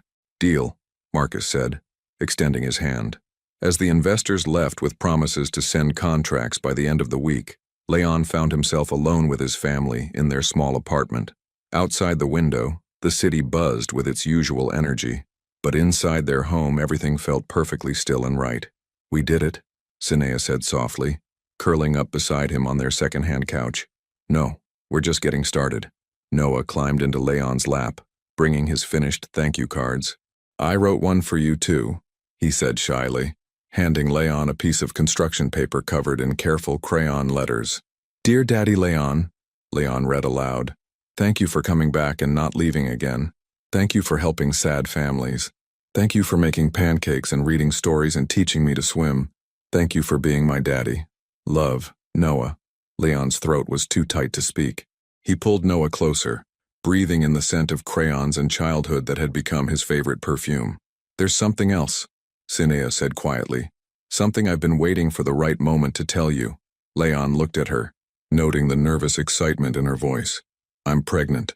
The words hit Leon like lightning. "You're... what?" "About 2 months. I found out last week, but I wanted to wait until we knew about the investors before." Leon silenced her with a kiss that tasted like tears and pancakes and the promise of forever. "Are you happy?" Sinea asked when they broke apart. "Happy doesn't begin to cover it." Leon looked around their modest apartment, at the hand-me-down furniture, the crayon drawings on the refrigerator, the stack of bills on the counter next to Noah's thank you cards. 6 months ago, I had everything the world says matters. Now I have everything that actually matters. Even though we'll be broke for the foreseeable future, especially because we'll be broke for the foreseeable future, it means we're doing something right. Noah, who had been listening with the intense focus children bring to important conversations, looked up at Leon. "So I'm going to be a big brother?" "Yes, buddy. How do you feel about that?" Noah considered this seriously. "Will the baby know you're our daddy? Or will we have to teach them?" Leon's heart swelled with love for this thoughtful, generous child, who worried about including others in the family he'd waited so long to have. "The baby will know," Leon said, "because I'm never going anywhere ever again, that's a promise." "Pinky promise?" Leon extended his little finger and hooked it around Noah's. "Pinky promise." As evening settled over their small apartment, Leon found himself thinking about the strange mathematics of his new life. He'd lost billions and gained everything. He'd destroyed an empire and found a purpose. He'd fallen from the heights of financial success to the depths of ordinary life, and discovered that ordinary life was the greatest privilege of all. His phone buzzed with a text from Rebecca, his former assistant. "Saw the news about your housing project. Congratulations, Leon. The world needs more people like who you've become." Leon smiled and turned off the phone. Tomorrow he would start building homes for families who needed them. Tonight he was exactly where he belonged, in a modest apartment with his pregnant wife, his son, and the certainty that he had finally learned the difference between having everything and being everything he was meant to be. Outside the window, the city lights sparkled like stars, each one representing a life being lived, a family working toward their dreams, a story of ordinary people doing extraordinary things. Leon Hargrave had once tried to own those lights. Now he was content to be one of them. 3 years and 4 months later, the sound of children's laughter echoed across the Meadowbrook community, the first completed phase of Leon and Sinea's sustainable housing project. Leon stood on the front porch of what had once been just blueprints and dreams, watching Noah teach his 2-year-old sister Sophia how to ride a tricycle on the safe, tree-lined street they'd designed together. "Daddy, watch me," Noah called out, now 6 years and 2 months old and brimming with the confidence of a child who had never doubted his father's presence. "I'm teaching Sophia to be brave like you taught me." Leon's heart swelled as he watched his son patiently guide his sister, small hands steady on the handlebars, voice gentle with encouragement. This was Noah's world now, a place where fathers stayed, where families helped each other, where community meant something real. The final inspection report came in, Sinea said, emerging from their modest but beautiful 3-bedroom home with baby Michael on her hip. At 8 months old, their youngest had Leon's dark hair and Sinea's green eyes, and a smile that could light up entire rooms. "And?" Leon asked, though Sinea's expression already told him the answer. "Perfect scores across the board. Energy efficiency exceeds projections by 12%, construction quality rated superior, and resident satisfaction is 98%. Sinea's smile was radiant. "We did it, Leon. We actually did it." Leon pulled his wife close, breathing in the scent of her hair and the sweet baby smell of their youngest son. 3 years and 4 months ago, he'd been signing bankruptcy papers in a hotel room. Today, they'd proven that affordable, sustainable housing wasn't just possible. It was profitable, scalable, and life-changing. "The residents want to throw a celebration," Sinea continued. "A community barbecue to mark the official completion of Phase 1. Speaking of residents." Leon nodded toward the street where a familiar figure was walking toward them. Jennifer Walsh approached with her daughter Emma, Noah's first friend, skipping beside her. Jennifer looked different from the stressed single mother Leon remembered from the Halloween party. Living in Meadowbrook had given her something she'd been missing: security, community, hope. "Leon, Sinea," Jennifer called out. "Perfect timing. Emma has something she wants to ask Noah." The children ran off together, their conversation animated with the serious business of playground politics, while Jennifer joined Leon and Sinea on the porch. "I wanted to thank you both again," Jennifer said. "Not just for the restitution money that helped us through those first awful months, but for this." She gestured toward the community around them.